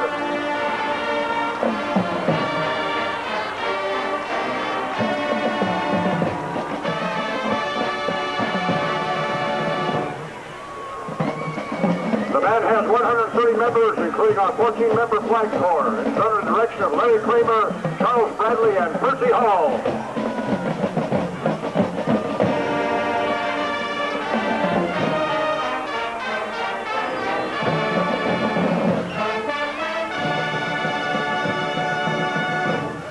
The band treats you to popular music dating from the early 1900s to the present. First we play in march to a popular tune recorded by Europe in 1985, the Final Countdown.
Last summer, Paul McCartney staged a concert in Cleveland Stadium, bringing about a resurgence of interest in the famous British rock band that took America by storm on the Ed Sullivan Variety Show in February 1964, the Beatles. In 1967, they released a recording using a psychedelic concept with experimental special effects, including applause and audience noise, to simulate a live concert. We play the title song from this recording, Sgt. Pepper's Lonely Hearts Club Band.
Another very popular Beatles recording, Hey Jude, was first released in 1968, and the tune was later recorded by Maynard Ferguson's Big Band. Listen now to our treatment of this beautiful emotional ballad featuring solos by Jeff Mackey on trumpet and Mike Adair on trombone. Hey Jude!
Our finale is a song from New Orleans, played long before the Beatles were born. We feature 3 separate Dixieland bands as we play and dance to the familiar strains of When the Saints Go Marching In.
Planning a party? There's only one place to go, and that's Schaefer's Party Stores, with 2 locations in Mansfield. On Lexington Avenue, that's the newest, and you'll find everything you need to celebrate. Think Schaefer's Party Stores for birthdays. Think Schaefer's Party Stores for weddings. Think Schaefer's Party Stores for anniversaries. Yes, think Schaefer's Party Stores for every occasion. Schaefer's, your party and paper specialist in Mansfield and Sandusky. They have something for every... Hearing and understanding conversation in noisy places, what I went through. Now with my tiny bell-tone petites, I hear everything, and you can hardly see them. My good life goes on. Yours can too. Call Belltone now. Have your hearing tested by a trained specialist.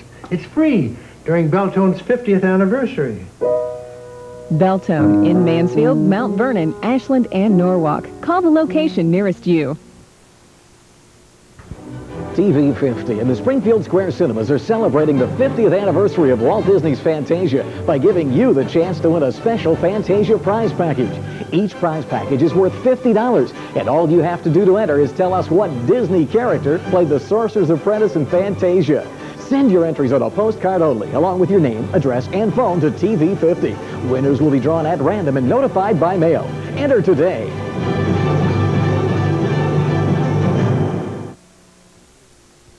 I'm Jane Embody. The home team here at TV50 works hard to bring you clear, concise, and timely coverage of news and events from the North Central Ohio area. We give you that local perspective, which is often missing when television stations from Cleveland or Columbus come to town. And we present it in a unique format that lets you pick the hour most convenient for you to watch the news.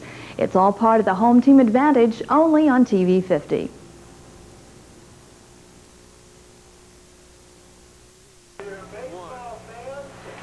Just about ready to go with the second half. Tigers leading.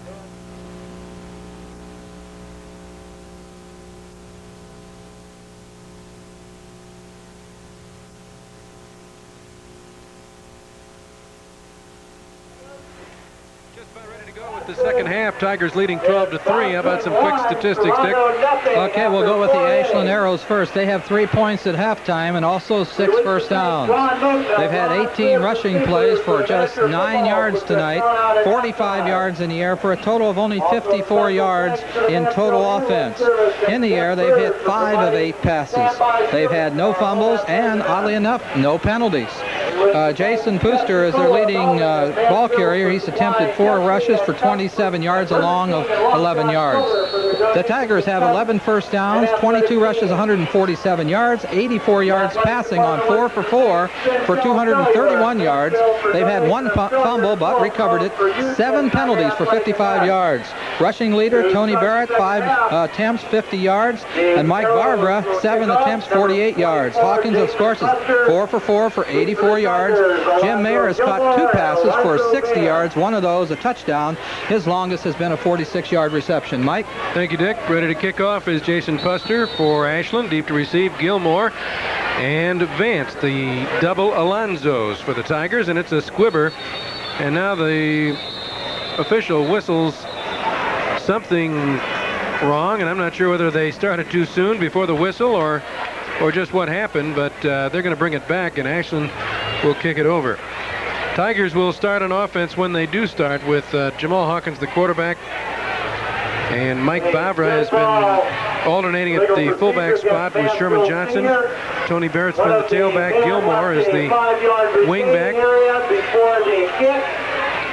It's got to be against the Tigers. 5 yards to start the second half, and now that's 8 penalties for 60 yards. One of the Tigers left the receiving area too soon.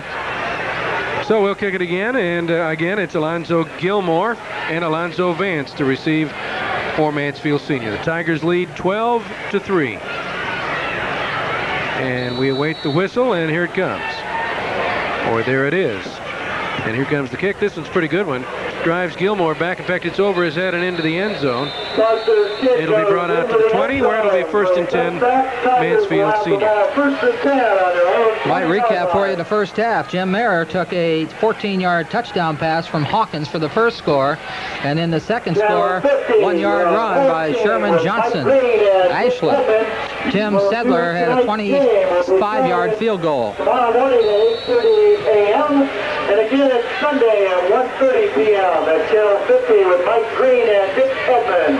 1st and 10 Tigers. And Bavra gets a big hole at left tackle. He's at the 25 to the 27-yard line before he is dropped down. Bavra is the fullback who's had a very fine sophomore season to date.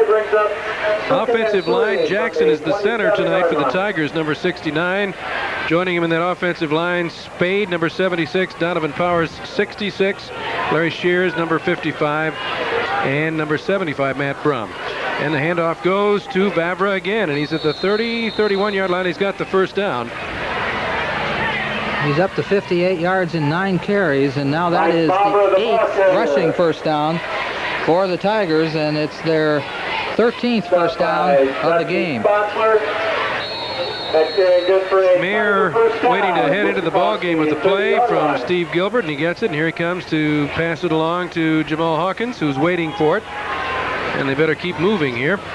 Mayer has caught 2 passes tonight, one of them for a touchdown, another for 60 yards that took it to a 1st and goal spot, set up the second touchdown. And Hawkins down the line, pitch back to Barrett, 30, 35, and knocked off his feet at the 36-yard line. Going to get 5 yards. Johnny Barrett's the ball carrier. The man who made the tackle was Gain of 5 on the play brings up 2nd and 5. number 38, I believe, or number 28, Andy Briggs. He's a defensive halfback. 5-yard gain, 2nd and 5. On a beautiful early fall evening, and up the middle goes Vavra. 40, 45. Good yardage from Mike Vavra, and a first down with some despair. 12 yards on the pickup. 14 first downs for the Tigers. He's got 70 yards and 10 carries. 7 yards per carry. A real nice night. Vavra comes to the sideline. Sherman Johnson replaces him. Mike was limping just a little bit after he got up from that last tackle. 47-yard line, and back to pass is Jamal Hawkins. Stands up now, rolls out. Lots of time. And throws it out, complete to Johnson, midfield, and into Ashland territory. About the 43-yard line before he's brought down. Probably about 9 yards. Close to the first down. And Hawkins remains perfect in the passing category, 5 for 5.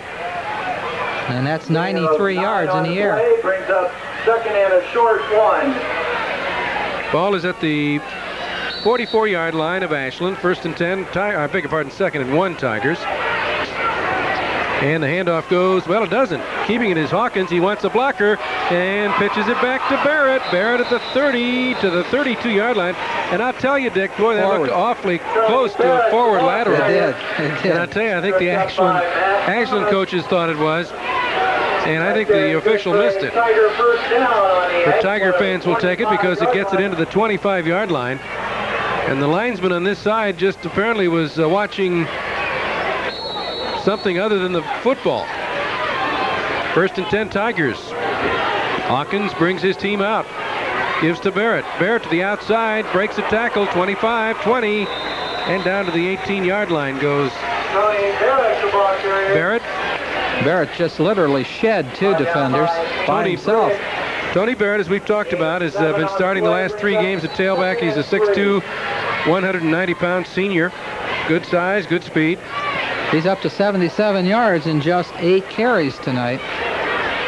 Ball is at the 18-yard line as the Tigers threaten on their first possession of this second half. They lead 12-3.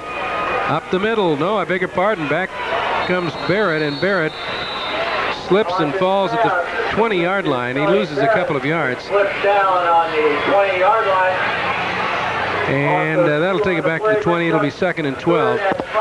Hawkins just a little bit unsure of his pitchbacks here. He doesn't seem to make up his mind as soon as he'd like to, really. Ever since that one where he just kind of got it out of bounds in time. It was a bad pitch, but he was fortunate to have the sidelines in his favor that first half. 3rd down, 5 to go. Pitch back goes to Barrett. He's got plenty of running room at the 15, 10, 5, and he's knocked out of bounds at about the 4-yard line. But Tony Barrett had nothing but green grass in front of him for about 15 yards. And it'll be 1st and goal Tigers at the 4-yard line of Ashland. 93 yards for Barrett in 9 carries, over 10 yards per pop. 1st and goal at the 4-yard line. Here come the Tigers out over the football. Jamal Hawkins, number 17, spins. Hands to Mike Vavra.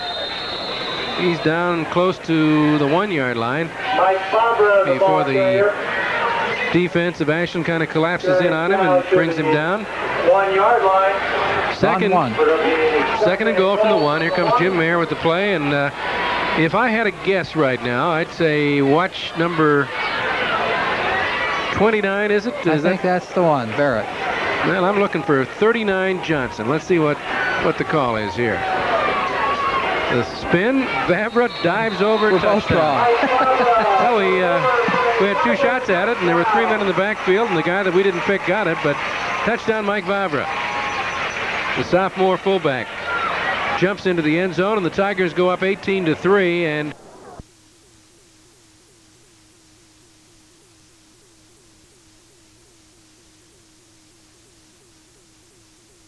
extra points. They're going to go for 2. Double wideouts. Gilmore and Mayer on one side, Barr and Goins in the other. That pitch to Barrett would be a good one here. Hawkins to throw.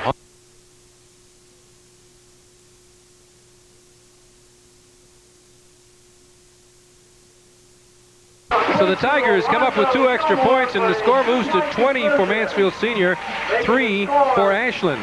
We'll return with the kickoff in just a minute. Teamwork is very important in sports. And at Scarl Pontiac Buick in Shelby, we think it's just as important. Take our service team, for instance. You need a good leader. A leader like Charlie Fisher. He's been with us since 1963. Our game plan is to make sure we offer the quality and convenience the customer deserves. That's why we use only genuine GM parts and are open Saturdays. One more time. Service at Scarl's. It's the right call. In covering the Mansfield beat now for more than 2 decades, it's always amazed me how people get excited over the idea of TV crews from Cleveland, Columbus, Akron, Canton, and Toledo visiting our town, picking and choosing their news. Here at TV 50, the home team is around 7 days a week, giving you the best coverage possible to local news. Join us for the TV 50 Evening Journal, Monday through Friday, 5 to midnight.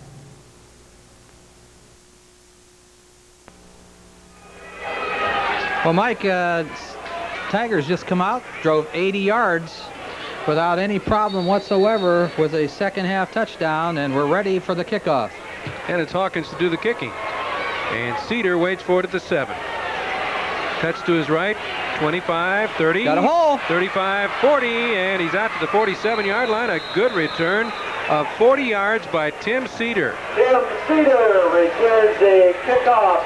By the way, you might have noticed something new about Arlen Field out there. The Tigers' paw right in the middle of the field. That was done by the Boosters Club. Right. And Ron Morvay, assistant superintendent, gave me a little bit of trivia. He said, do you know how many gallons of paint it took to do that Tigers' paw? Take a guess. I know how much it was, but I don't know how many gallons it was.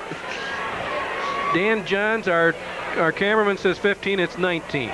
Ashland's ball, Booster with it, gets it to about the 49-yard line before he's knocked out of bounds. Out of bounds by Paul Kahn. Very good, Dan. It was 19, not 15. And Greg Pearl is the man who spearheaded the Tigers' paw for the middle of the field here, and that's a neat addition. Are those little spray cans? Is that what they used? I think so. It is what they used. Was it? Oh my. Could have been a roller. I don't know. A roller. Second down, 8 to go, Ashland. They trail 20-3 here in the third quarter.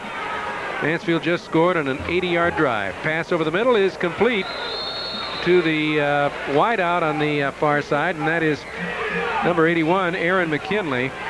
Brought down immediately after a gain of about 4 yards.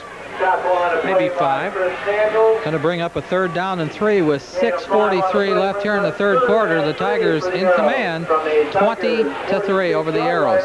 Defensively for the Tigers, really no change. Morris is the middle guard. Lindsay and Tritico the tackles. Samuel and Kahn are the ends. We'll get to the rest in a moment. On 3rd and 3, Ashland. Possession play for them. And the handback goes to Cedar. Cedar is met in the backfield, and he will lose big yardage. Chris Samuels. He'll lose all they picked up on the last play. Is thrown for a loss by Chris Samuels and Derek Collier. They didn't fool him a bit. Loss of Chris Samuels, just a sophomore. 4th and 7. 6'3", 180-pounder. Paul Kahn, the other end, 6'4", 210. Linebackers for the Tigers, number 38, Jason Tate, number 36, Tony Familia. And it's Collier, Rawls, Forrest, and Alonzo Vance in the backfield. And it's going to be Gray to punt, and one of the Tigers jumped off sides, I believe. Paul Kahn took a step across. They're still going to be short. Dead ball, encroachment against Mansfield. 5-yard penalty. That's 9 penalties for 65 yards, and Ashland has yet to have a penalty. Tigers, 45 yards. Lots of mental errors by the Tigers. 2 for the Arrows. But Ashland will still try to punt it away. Ryan Gray is their punter. Number 12. He's a quarterback on offense, backup quarterback, and a defensive back. And Alonzo Vance waiting for the punt at his own 10. And the kick is away. Almost blocked. And Vance will return this one. Takes it at the 11. Starts up the middle of the field and scissored, brought down at about the 22-yard line. So a return of 11 yards by Alonzo Vance. will set the Tigers up to start back on offense again, leading 20-3. Tigers take over first. 5:27 left. I'm Mike Green, and that was Dick Edmonds you just heard. He and I back together after a week away from one another. He did Madison, I did Mansfield Sr. last week. And don't forget that Mike Raymond and Brian Harder are going to bring you the Madison-Orville game following this one. Barrett with the ball, outside 25, and is spun down by Anderson at the 27-yard line. Tackle on the play by Doug Anderson. Barrett is starting at the tailback spot. He's gone all the way there. Vavra and Johnson have alternated at the fullback spot. Gilmore is the wingback. Hawkins has gone all the way at quarterback, and bringing in the plays from the sidelines, number 11, Jason Goins, at the bottom of your screen, and number 84, Jim Mayer. And with it is Vavra. 30, 35, 40, 45, and out of bounds at midfield is Mike Vavra. The ball carrier. Gray runs him out. By Ryan Gray. And very good for a Tiger first down. Vavra must be approaching that 100-yard mark now, Dick. 97 yards, 13 carries, and Barrett has 99 yards. So we are on the verge of having double century marks here tonight. First and 10 Tigers right at midfield. Moving the ball much better this time at a broken play, and Hawkins wants to run with it. In fact, he's going to have to run with it. Now he backs up, gets away from a couple tacklers, into the 45-yard line, and knocked out of bounds on the far side, and he picks up 5 yards on a broken play. Jamal Hawkins, the ball carrier. Jamal showing some ad-libbing ability that time. Jamal, by the way, is good size, 4'4", 4'5" speed in the 40-yard dash. He's 6 feet tall, 195-pound senior, and you've seen tonight that he can really air it out when he has to. He threw one about 50 yards in the air that was caught by Jim Mayer in the first half. 2nd and 5. And up the middle goes Johnson. I beg your pardon. No, pitch back to Barrett. He's at the 45, 47-yard line, and a good defensive play that time by Jason Pooster, number 24. And some nice ball handling by Hawkins fooled me. I was watching Johnson up the middle. Well, Barrett now is up to 102 yards. And Jim Mayer comes from the sidelines with the play on a 3rd down, 2 to go.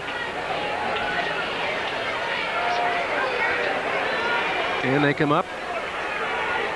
Barrett and Johnson, the split backs. Hawkins with the ball down the line. Pitches back to Barrett. Barrett at the 40 has the first down. Run out of bounds at the 35-yard line. Picks up about 7 more. Just seems like whenever they need a little extra yardage for the first down, they just go to that little pitch, and it's been successful all night long. Tigers came into tonight's game with a record of 4 victories and 1 loss. This is their first Cardinal Conference game, as we've mentioned. First one for Ashland as well, and they are 0-5 and well on their way to being 0-6 after this one. 20-3 is the score. We're about 3 minutes away from the end of the 3rd quarter. Tigers leading. Hawkins back to throw. Sets up, looking deep. Got a man out there. Goings, and it is intercepted. Ryan Gray, as the ball was thrown behind the receiver, Goings, and Ryan Gray came over and intercepted it at the 4-yard line. Intercepted by Ryan Gray.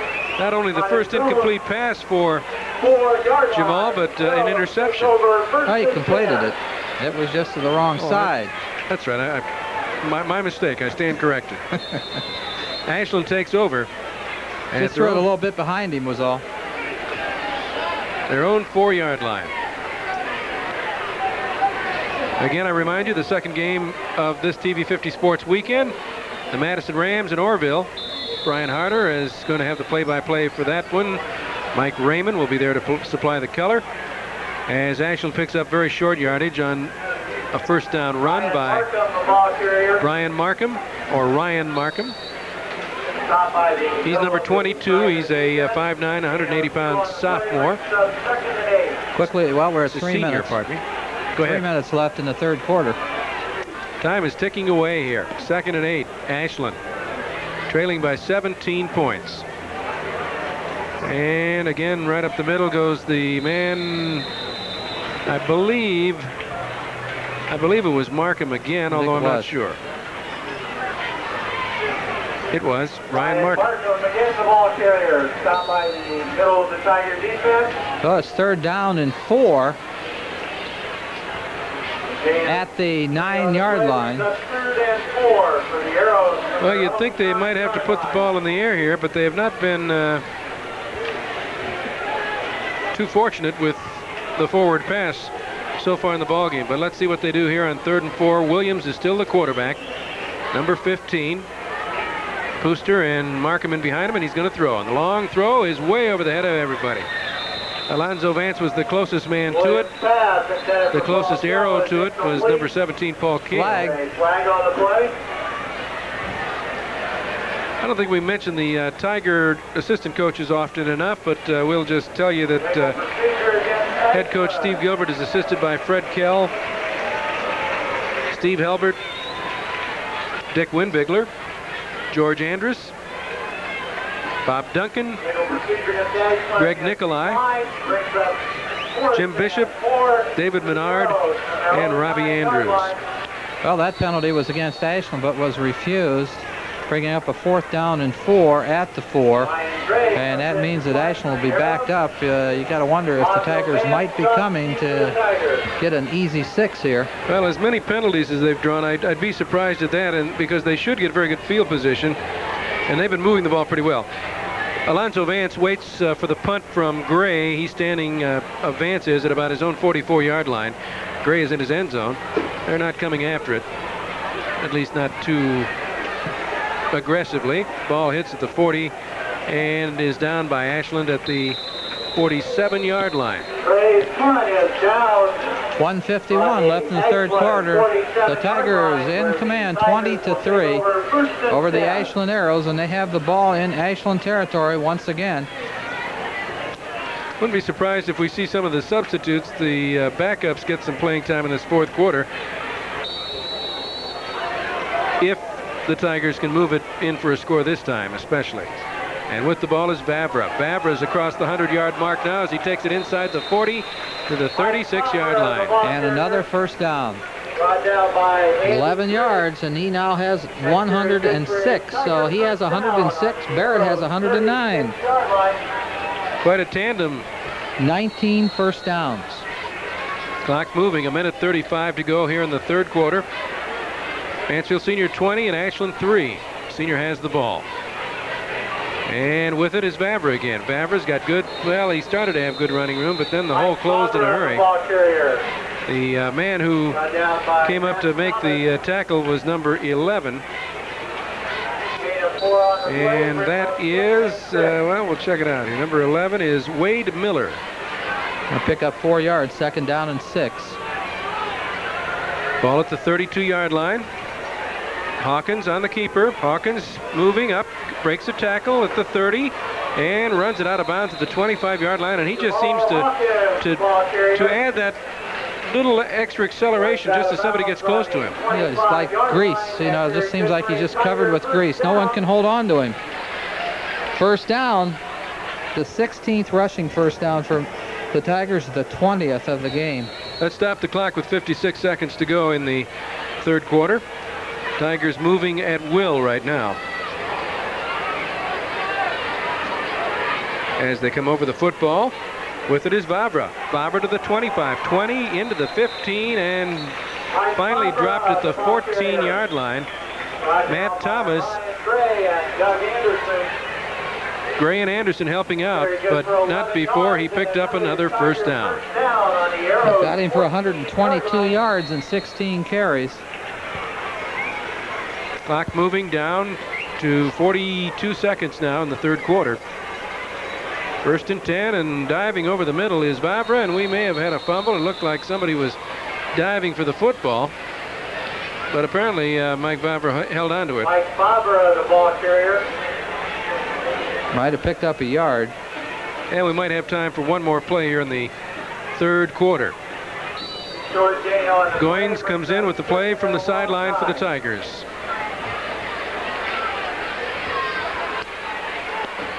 And up to the line of scrimmage come the Tigers on 1st or 2nd and 9. Hawkins with it. Hawkins spins away at the 10 to the 5 to the 4-yard line. And again, he shows his ability to get away from tacklers as they look as though they have him dead to rights. And that's the end of the third quarter as Hawkins takes it into the 4. The score is Mansfield Sr. 20 and Ashland 3. We'll be back with the final quarter of action after these words. That's the end of the third quarter. GM Radio Auction brings you thousands of dollars in bargains like these. Tune in to AM 1440 this Saturday morning starting at 9 when your radio auctioneers Greg Campbell and Doug Mayfield present top quality merchandise and services at substantial savings. There's nothing else like it. The WRGM Radio Auction, Saturday morning at 9 on AM 1440. Join the fun. Call in your bid on the bargains. I found the house I want to buy, but I don't have quite enough cash for the down payment. I need an FHA loan. Call Mayor Mortgage. I qualify for a VA loan with no down payment. But where do I go to get one? Go to Mayor Mortgage. With my financial maturity, I certainly should qualify for a low interest rate home loan. But where do I go to find one? Try Mayor Mortgage. I've had some slow credit. I'd pay a higher interest rate to own my own house. But who in Mansfield's going to give me the chance? For all your commercial and home mortgage needs, contact Mayor Mortgage at 270 Lexington Avenue in Mansfield. Just call 756-6927. That's 756-6927.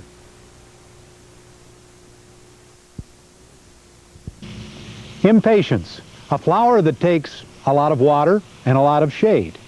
And if you want to know when it's the proper time to water the impatiens, what I'd like to invite you to do is watch the Evening Journal.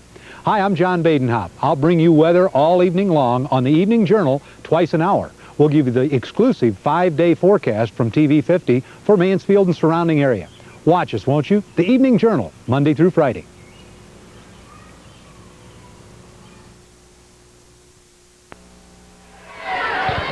Third and 1. First play of the fourth quarter. The Tigers have the ball at the 4-yard line after Hawkins' run. And Hawkins tries to break through the middle behind his center, but he didn't get much yardage. He may not have gotten the first down. Gives the Tigers a first and goal. Well, I guess he did. He didn't have far to go. He didn't really have a yard to go. He had about 6 inches to go. Did that little spin right there at the end, and that got it for him. So the Tigers knocking on touchdown door again, leading 20-3 as we start the final period of action from Arlen Field. Nice to have you along, and we hope that you'll stay along for the second game of this TV 50 Sports Weekend, Madison-Orville. First and goal at the 4-yard line for the Tigers. With the ball, Hawkins. Hawkins cuts it up in. He's at the 2, the 1. He's near the goal line, and he's in. Jamal Hawkins goes over from 4 yards out. Well, he deserved that one. Yeah, he earned it. Couple of good runs. He's had a nice game. He's just a very, very steady young man who can be spectacular at times. 26-3. The Tigers just in complete control of this football game. And as I said a little bit earlier, I think we'll see a lot of the substitutes now, or at least you would think that Steve Gilbert would want to get them some game action. Now we're going to see if Chris Samuel can kick an extra point. He's missed the only one he's tried tonight. Gilmore spots it. The ball is up, and it is good. All right. My goodness. The Tigers kick an extra point. And Chris Samuel showed a little bit of that leg that he demonstrated at Benedictine last Friday night in kicking the 35-yard winning field goal. Tigers go up on top 27-3. And as you said, Dick, they are in complete control. Yes, they are. And, you know, we talked earlier about not having that flair that they normally do. But you look at the scoreboard, it's 27-3. It's very difficult to be jumping up and down when you're dominating a team like this. And they are dominating. They have 22 first downs. Ashland has 6. We noted that Mansfield Sr. right now has 2 players over the century mark, Mike Barbara and Tony Barrett. So you can see that it's just been sheer domination, and they played just the way they wanted to play. They're just dominating the football game, but there's no fanciness to it, and there can't be too much spark when you just know that you're just that much better than the other football team. And in all fairness to Ashland, we got to mention again that they're a very young team, and they don't have much size out here tonight. Jamal Hawkins to kick it off for the Tigers, and it's going to be a relatively short kick coming down at the 16-yard line to the 20, 25, to the 26-yard line. The man who returned it is Ryan Sponsler, number 34. Samuels makes the tackle, and Ashland starts on offense from their own 27-yard line, and the first defensive unit is still in there for the Tigers. And the first offensive unit still in there for Ashland. Williams is the quarterback, and he sets up to throw, tries to run out of the pocket, and John Morris just yanked his ankle out from underneath him, and he went down head first, did Williams. Loss of about 3 or 4 yards in the play. Might mention that we'll be in Crestline next weekend. That's right. We'll see the Loudonville Redbirds, a team that headed to tonight's play was 5-0. Ashland, second down, 13 to go now, trailing 27-3. Williams back to throw over the middle. It's almost intercepted by Forrest, and a flag is down. Intended for Brian Quackenbush is incomplete. Brian Forrest defending on the play. So we'll see if Ashland gets their first penalty of the night. The flag is I think it's going to be a personal foul on Ashland. That's their first penalty. So the ice is broken. Not that the Tigers really need the help. In fact, they may decline the penalty. It'll bring up third down and 13 if they don't take it. And at this moment, it's kind of a moot point because Ashland has been unable to mount any kind of an offense except for one drive, which saw them finally stall at around the 10-yard line, and the foul penalty against Ashland marched off half the distance. well, they are going to take the penalty, but the only drive that really saw them able to do anything stalled at the 10. They kicked a 25-yard field goal, and that's their only points of the ball game. Those are their only points. So the ball goes back into the 11-yard line. It'll be second down and about 25 yards to go. 10:38 left in the ball game. 27-3. Mansfield Sr. in command. Ashland's Williams, the quarterback, spins, gives up the middle to his fullback, Markham, very short yardage. Ryan Markham, the ball carrier. You wonder, well, why would they run it up the middle with Brandon Lindsay trailing by 24 points, but nothing has really worked for them. Their passing attack has been almost non-existent. 24. It's third down and 23 yards to go, 23 or 24 yards to go. 10-10 remaining in the football game. Ashland comes over the ball at center. Under center is Williams, the quarterback. And he wants to throw again. He does. It is incomplete. Should have been caught, but it was dropped out there at the 21-yard line by Quackenbush. Brian Quackenbush, the son of the coach, Bob Quackenbush. So Arrows will have to punt it away again, and we'll see if we get some substitutes in the ball game here, or whether or not he sticks with the first teamers. He being Steve Gilbert. Going to be punting from about the goal line. And Vance again will receive the punt. No, well, there was a rush, but they didn't get to the ball. Vance on the run at the 38, 35. And falls down at the 32-yard line, goes out of bounds. Alonzo was a little upset with himself. We wanted to move. We got a couple of substitutions in the game for the Tigers. Try to pick up as many of them as possible. Number 88, Bill Breslin, is in. I think we're going to have a new quarterback in the ball game also. That would be number 12, Leonte Jefferson. The new quarterback for Mansfield Sr. is Leonte Jefferson.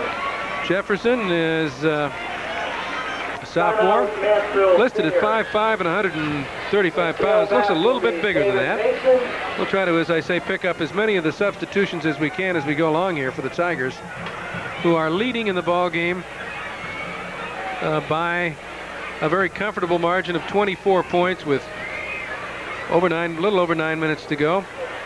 As I say, we'll try to pick up some of these substitutions. Hawkins goes out of the ball game with 7 for 8 with 1 intercepted and 91 yards. He had 48 yards in 10 carries and, of course, scored 1 touchdown. He threw for another touchdown and threw for an extra point. So a big night for Hawkins once again. It's a smart move by the coaching staff, by Mansfield Sr. Get the young players in. First of all, you avoid the injuries to your first line troops, plus the all-important experience for the younger players. In there at tailback is going to be a young man named Jason Mack, a 6'2", 180-pound sophomore. He is number 43, and they think he has a bright future. And the quarterback, Jefferson, spins and hands it to the first man through, who I believe was number 33, Shaquille Washington, another sophomore, 6'1", 190-pound fullback. Washington gets it into about the 26-yard line. Kyle Washington, the ball carrier. Kyle Washington. Both the backs, the sophomore backs, have good size for the Tigers. And we'll try to get the lineman, too, as we go along. Breslin, as we said, is in there. Billy Breslin. Also in there is number 20, David Mason, split to the bottom of your screen and out of the picture. And Washington gets the call again, and he gets it inside the 25 to the 24-yard line. Pretty close. Let's see, he's going to be about 3 yards short. Brought down by Matt Hartster. In with the play from the sideline goes Bart Robertson, a 5'5", 140-pound senior. He and Bill Breslin alternating now with the plays. Tridico is in at tight end. And third down, 3 to go Tigers. Jefferson down the line in the option play. Going to keep it himself. Cuts it up inside to about the 21-yard line, and then is met by 2 or 3 of the Ashland Arrows and driven back. Very close to the first down. They're going to have to measure this one, I think. Dusty Sponsler made the tackle for Ashland. You know, the name Max got a special ring. I wonder if he's any relation to Willie, Eddie. I believe he is. I believe he's, if I'm not mistaken, I think he's Willie Mack's son. Into the ball game for the Tigers, number 80 is Mario Davidson, number 95, but we don't have listed on our program, unfortunately. At least I don't have it on mine, so we'll try to check him right now. 1st and 10 is the call. Tigers have it. Up down the line comes the quarterback Jefferson. Jefferson pitches back to Mack. Mack's at the 15 and inside to the 13, but a flag is down. I think it's, yep, it is. It's holding on the Tigers. Holding on the Tigers. And the man I think they pointed at was number 80, Mario Davidson. That's going to be the 10th penalty on Mansfield Sr. tonight for 75 yards. Clock is stopped with 8 minutes and a second to go. Not a bad crowd at all on hand here tonight for this game. In fact, Ashland brought a few people with them. Looks nice to look over there and see a few people. For the other games we had here, Cleveland, you could count them. Bill Breslin comes in with the play and passes it along to the quarterback, Leonte Jefferson. 1st and 20. Jefferson looks over the Ashland defense. Now he's rolling back. Wants to pitch. He does so to Mack. Mack's at the 30 and falls ahead to the 28-yard line, and we've got another penalty. The man they're pointing at, well, the man that was out in front was Phil Hawkins. And we're going to have another penalty. Back they go. That's 11. Just looking at the penalties, you'd think the Tigers would be about 20 points behind instead of 24 points ahead. 11-1. So that will march it all the way back. 10 more yards, 15 yards, and it'll be first down and 35 yards maybe. Time to air it out. We may see some passing, even though they're quite a ways ahead, to just give Jefferson a chance to limber up his arm. In any event, here comes Mason, split out of your picture at the bottom of the screen. Back to pass is Jefferson, the quarterback, trying to run away from the pressure. Gets it to the outside, to the 40, 35, and out of bounds at the 31-yard line as Jefferson showed pretty good speed. He picked up 15 yards. Now they'll bring up about a 2nd and 20. 8 of 15 on the play. Brings up 2nd and... Stop the clock with 17 remaining. Jefferson gets the play from the Phantom player, who is number 95, not listed on our program.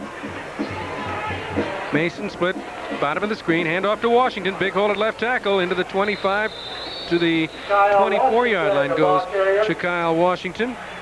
Run down by Matt Thomas. Some of the other offensive linemen in the game we'll try to identify for you as well. Number 63 is Tom Plaisted. Number 65 is Jason Braddock. Number 73 at right tackle is Jeremy Thomas. We'll get the others in a moment. Jefferson with the ball. Jefferson down the line. 25, pitch back to Mack at the 20. First down, he's into the 10 and down to the 5-yard line.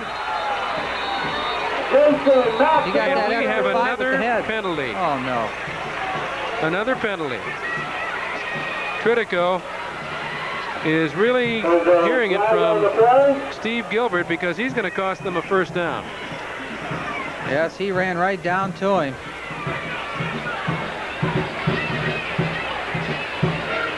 But what a run by Mack. I tell you, the look of these backup runners for the Tigers. Speed, quickness, size. I'd say the future is bright for Tiger football. And they are fired up to play, you can tell that. This will not cost the Tigers a first down. It is a first down because the dead ball foul means that they'll move the chains and then they'll mark it off from the line of scrimmage. It apparently occurred after Mack was down. In fact, it did. We could see it. It was number 82, Tritico, and number 52 for the Ashland Arrows, and that's Matt Thomas going at it at about the 21-yard line. In fact, the flag is still on the ground there where it was dropped. And they're discussing it. I'm assuming that's what they're going to call. They'll mark it off from the line of scrimmage, which should make it, the ball is at the 5-yard line. If it's a 15-yard penalty, it'll take it back out to about the 20, where it'll be first and goal from there. We will see. Then we have a dead ball and personalized conduct penalty. Actually, it's going to be at about the 21-yard line, where it'll be first and goal to go for Mansfield Sr. That's 105 yards in penalties and 12 penalties tonight. In at center for the Tigers is Phil Stagel, number 50. And as I say, we'll try to keep up with as many of the new numbers that come into the ballgame as possible. They're still talking about it down there. The officials may be as confused as anyone here. Clock is stopped with 6:34 remaining in the ball game. Now they're marching back again. Oh, now personal foul on Ashland. Will take the ball half the distance to the goal. All righty. Yes. The penalty was marked. Whatever you say, let's just move along with the ball game. It's going to be first down goal to go from the 11 for Mansfield Sr. Breslin split to the top of your screen and out of your picture. Mason down to the bottom of your screen. Mack in the tailback spot. Jefferson rolling to his left, gets it and pitches back to Mack. The ball is loose on the ground and he finally falls on it at the 10-yard line. Yeah, right there is that's the type of thing that a coach wants a ball player like that in the game for. Now, he'll be told about that. That's something you learn, and you just don't throw that ball away. Jason Mack, as we said, is a sophomore, 6'2", 180 pounds. Into the game for the Tigers, Bart Robertson with the play from the sideline. Bart is number 13. Senior, 5'5", 140-pound slot back. And we got a timeout of the field. Number 74 with this timeout. 6:06 remaining in the ball game. We'll take this timeout and be back with the final 6 minutes of action after these words. Let's give him a round of applause. Hi, I'm Steve Nelson, host of the TV50 Focus. It's our format of a public affairs program that focuses on local issues and concerns. Here's an open invitation to join us on Mondays and the weekends for the TV 50 Focus. For 30 minutes each program, we talk to local people about local issues. It's one of the home team advantages. Join us, won't you?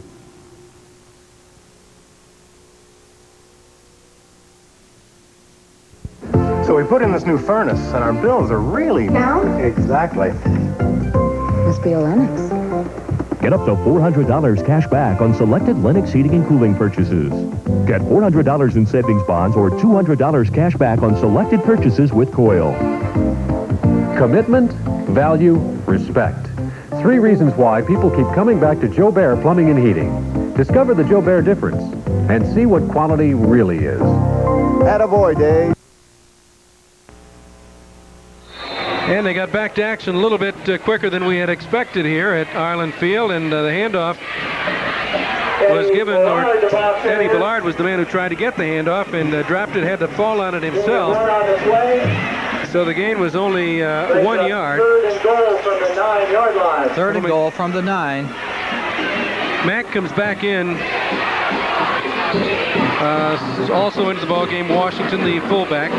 Jefferson, the quarterback, down the line, sprints to the outside, pitches it back to Mack. Mack is at the 10, and Mack is brought down in a very good tackle. Good tackle by number 28, Andy Briggs, defensive back. Clock still running. Clock shows 5:10 left in the game. 27-3. 4th down and goal to go for the Tigers, and they will go for it, leading 27-3. With the call is Jefferson, the quarterback. Jefferson rolling back, looking for a man in the end zone, and he throws it past his intended receiver, number 80, Mario Davidson, and so the ball goes over on downs to the Ashland Arrows. They'll get it at their own 6-yard line, 1st down, 10 to go. And we'll probably see some new defensive players in the game now. The Tigers with this one will go 5-1 on the year. Ashland will drop to 0-6. Actually, it's the first defensive unit in there for the Tigers. I don't see a change at all. In fact, every one of the starting 11 is still in there. We may see some new defensive faces in here before long, but right now Ashland comes out. They're 94 yards away from a score. Trail 27-3, and up the middle goes number 22, their big fullback. Well, he's not so big, but he is their fullback, Markham. Gets pretty good yardage out to about the 15-yard line. Picked up 9 yards, 2nd down and 1. 4:30 left in the game. 2nd down, yard to go for the 1st down. Clock is moving down to 4 minutes and 20 seconds remaining in the ball game. Ashland about to go 0-6 in the season. The Tigers will move to 5-1. Pooster gets it. Pooster is being pursued in the backfield, and he'll be dropped down there by Tony Famia for a loss of about 4 or 5 yards. Trying to go wide on a 2nd and a yard, and we have a flag thrown, and we have personal foul on sportsmanlike conduct against the Ashland Arrows as the penalties now begin to catch up with them. And these officials are a sensitive group tonight. Yes, it's 15 penalties that have been marked off. We've had a few declines. I'm really surprised that we aren't seeing some second-teamers in here on defense, just, again, for that experience factor for the Tigers. Still haven't marked off the penalty. They are going to do so, though. Be half the distance. He'll take it back to the 5-yard line. Will be marched off half the distance to the goal from the end of the run. Brings up 3rd and 11. 3rd and 11. Ashland's offense has just sputtered and misfired all night long, with the exception of one drive that they were able to put up 3 points on. They're only 3. Williams, the quarterback, up the middle. Nowhere to go for Markham. Short yardage, and they'll punt it away. They will concede maybe the game, if you want to look at it that way. Well, there's 3:27 left in the game. The Tigers are going to get it back. It was for no gain, bringing up 4th and 11 for the Arrows. Two quarterbacks are right down below us. I don't know if we're going to see a different quarterback again in here. Well, the Tigers have had they have 2 or 3. Brian Forrest is a fine quarterback, too. I think they've got confidence enough in him to put him in the ballgame. He's the defensive back. Gray will punt from his own end zone. Vance is going to let it hit, and it'll take a Tiger bounce back to about the 26-yard line. So we've got 2:54 showing on the clock in the game. The Tigers 27, Ashland 3. The Tigers will take over first and 10. The Tigers are back here next week, right, Mike, against Marion Harding. That's right. Leone Jefferson is going to stay in the game at quarterback for the Tigers. 27-3 is the score. Mansfield Sr. led by a 12-3 count at halftime. And with the ball is fullback number 34, Eddie Belliard. And Jefferson really took a pop after he handed that ball off to Belliard, who got it into about the 23-yard line. Picked up 2 yards, second down, 8. Clock moving, 2:20 and moving, as I said. In with the play comes number 13, Bart Robertson. Belliard and Mack in behind the quarterback, Jefferson. And Jefferson gives it again to Belliard. Belliard tries to spin away from a tackle, gets a couple yards, and falls ahead to the 21-yard line. We're below 2 minutes left in the game. As we said, next week, Mike and I will be at the Crestline, Loudonville, the Crestline. Our other game will be Mansfield, Madison, and Lexington. 3rd down and 5 to go for the Tigers. Just trying to move the clock out. With it is Jefferson. Jefferson tries to get outside, and he's going to be thrown to the ground for a loss back at the 25. Thomas on the tackle, and he had help too by big number 77. Ken McFadden, 6 feet tall, 185-pound defensive tackle. I think one thing they'll tell Jefferson, don't hold that ball up too high on that pitch. Somebody's going to come by and just grab it from you. 4th down, 9 yards to go as Jefferson with the ball spins and goes back to throw. Got a man out in the flat and overthrows him. And the ball again goes over to Ashland. With 1:04 left in the game. And we've got a few new faces in on defense, but not many. Some of the old faithful, the regulars are there as well. But some new players coming in. Number 48, Jeff Black. Number 58 is in the ball game. That's Tim Morris. Number 83, Michael Brooks. Number 74, Doug Shantiger. As Ashland comes up, and Williams to pass. Looking downfield, fires, incomplete. Alonzo Vance wanted it. So did Kell, number 17. And it falls to the ground. 2nd and 10. 2nd and 10. Scott Couch is also in there, number 41. He does very well in special teams and did especially well last week at Benedictine.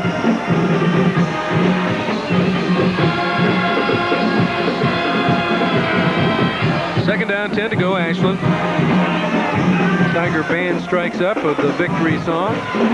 And with it is number 22, Markham. And he is met by number 90, inside linebacker, Dwayne Bradley. Tigers have a lot of sophomores who seem to have a lot of football savvy and ability.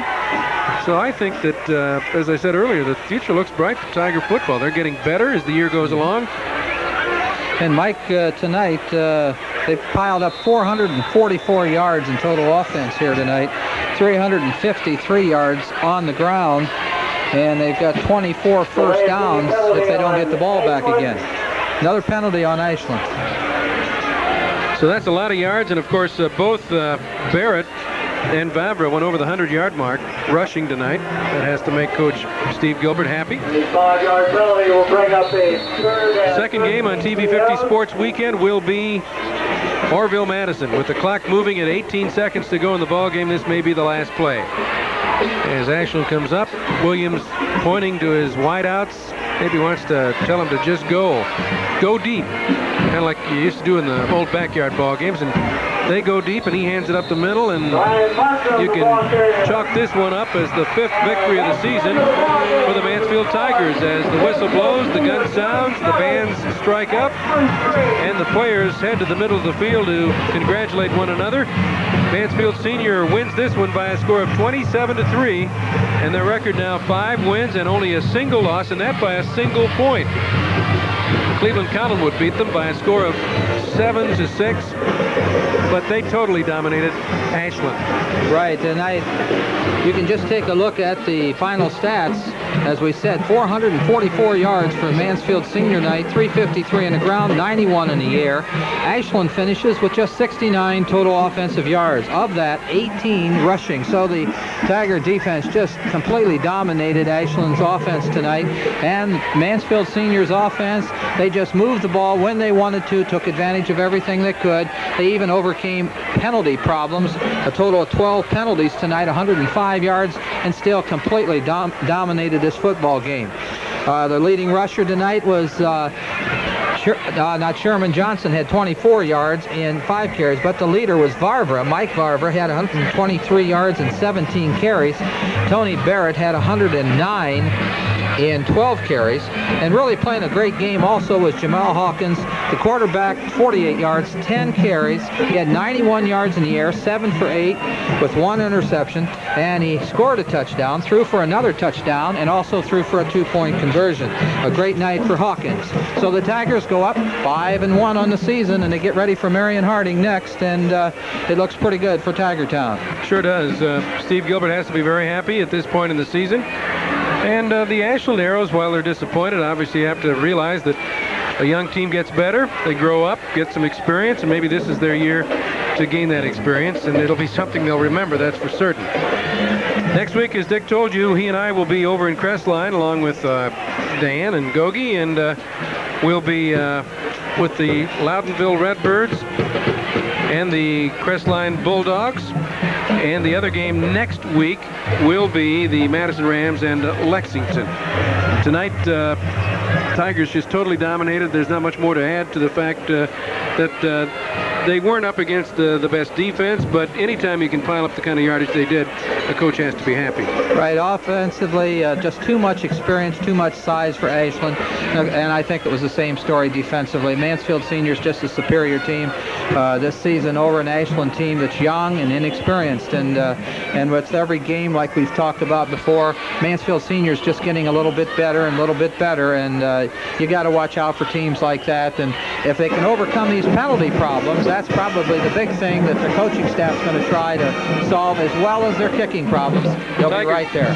Tigers will be right back here next Friday night against Marion Harding, another Heartland Conference game. So our final again, Mansfield Senior 27, the Ashland Arrows 3, and the Tiger Band on the field with some final notes.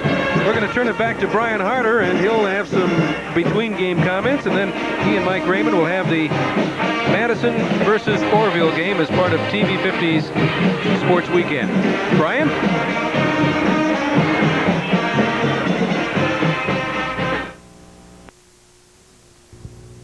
Hearing and understanding conversation in noisy places, what I went through. Now with my tiny bell-toned petites, I hear everything, and you can hardly see them. My good life goes on. Yours can too. Call Belltone now. Have your hearing tested by a trained specialist. It's free during Belltone's 50th anniversary. Belltone in Mansfield, Mount Vernon, Ashland, and Norwalk. Call the location nearest you.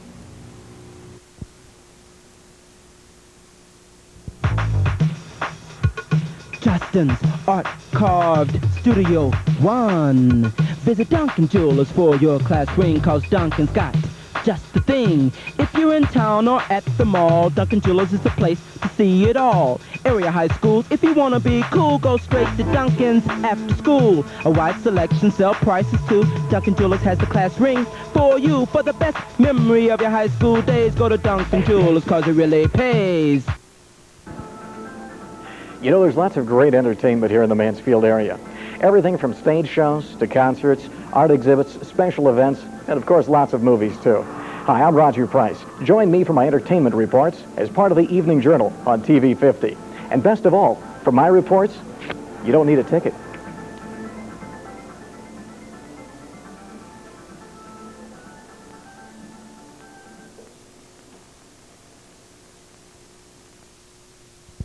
See these faces? They're just some of the names from the world of sports who've been guests on Sports Talk.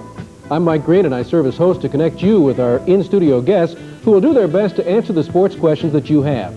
It happens every Tuesday night at 7 o'clock with reruns Saturday and Sunday at 6. So mark it down, Sports Talk TV 50. It's the only place on television where you can have your sports questions answered live. And it's right here on TV 50, Mansfield.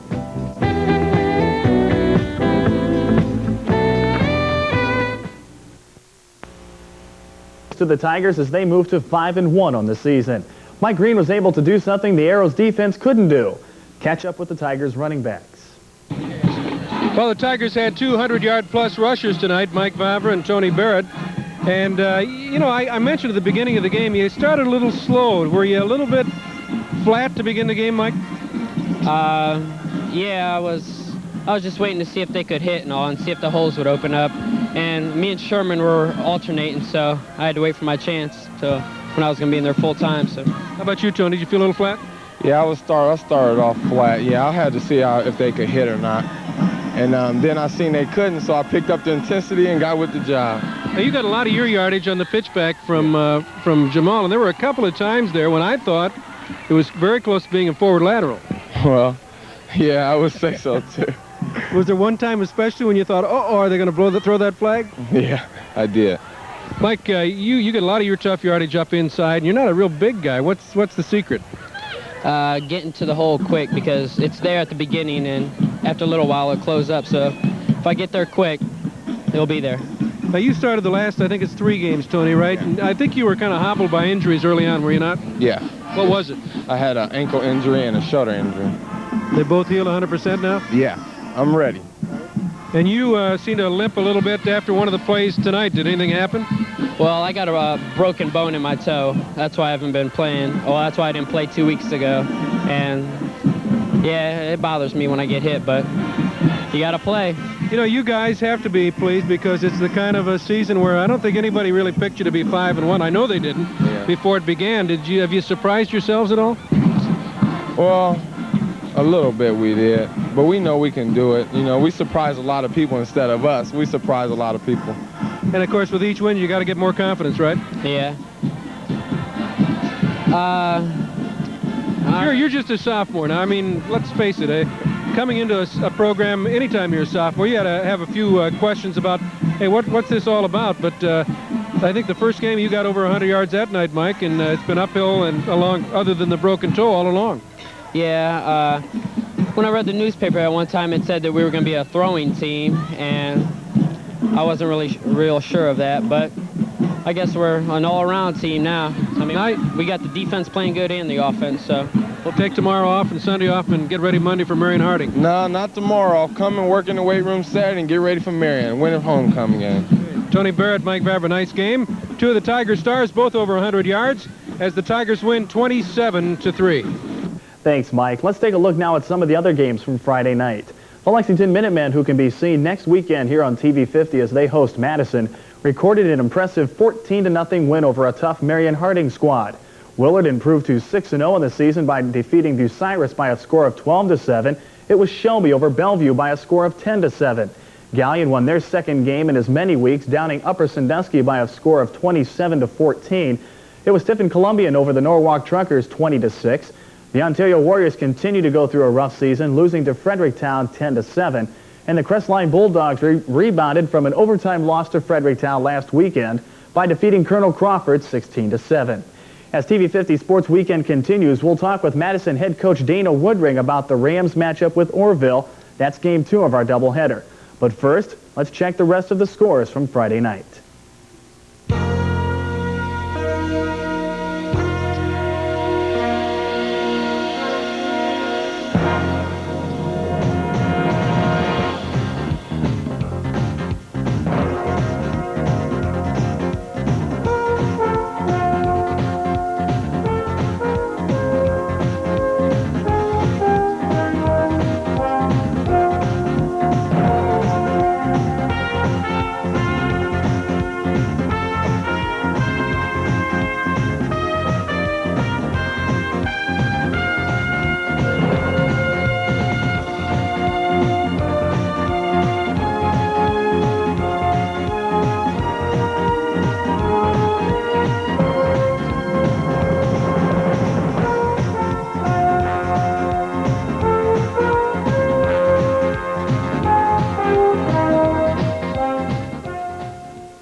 The Madison Rams and the Orville Red Riders, two of the premier football teams in the state, go head-to-head in Madison's homecoming. Last weekend, the Rams had their hands full with a stubborn Fremont Ross team and some nasty weather, too. Well, we got the first touchdown, and then they came back and scored on us pretty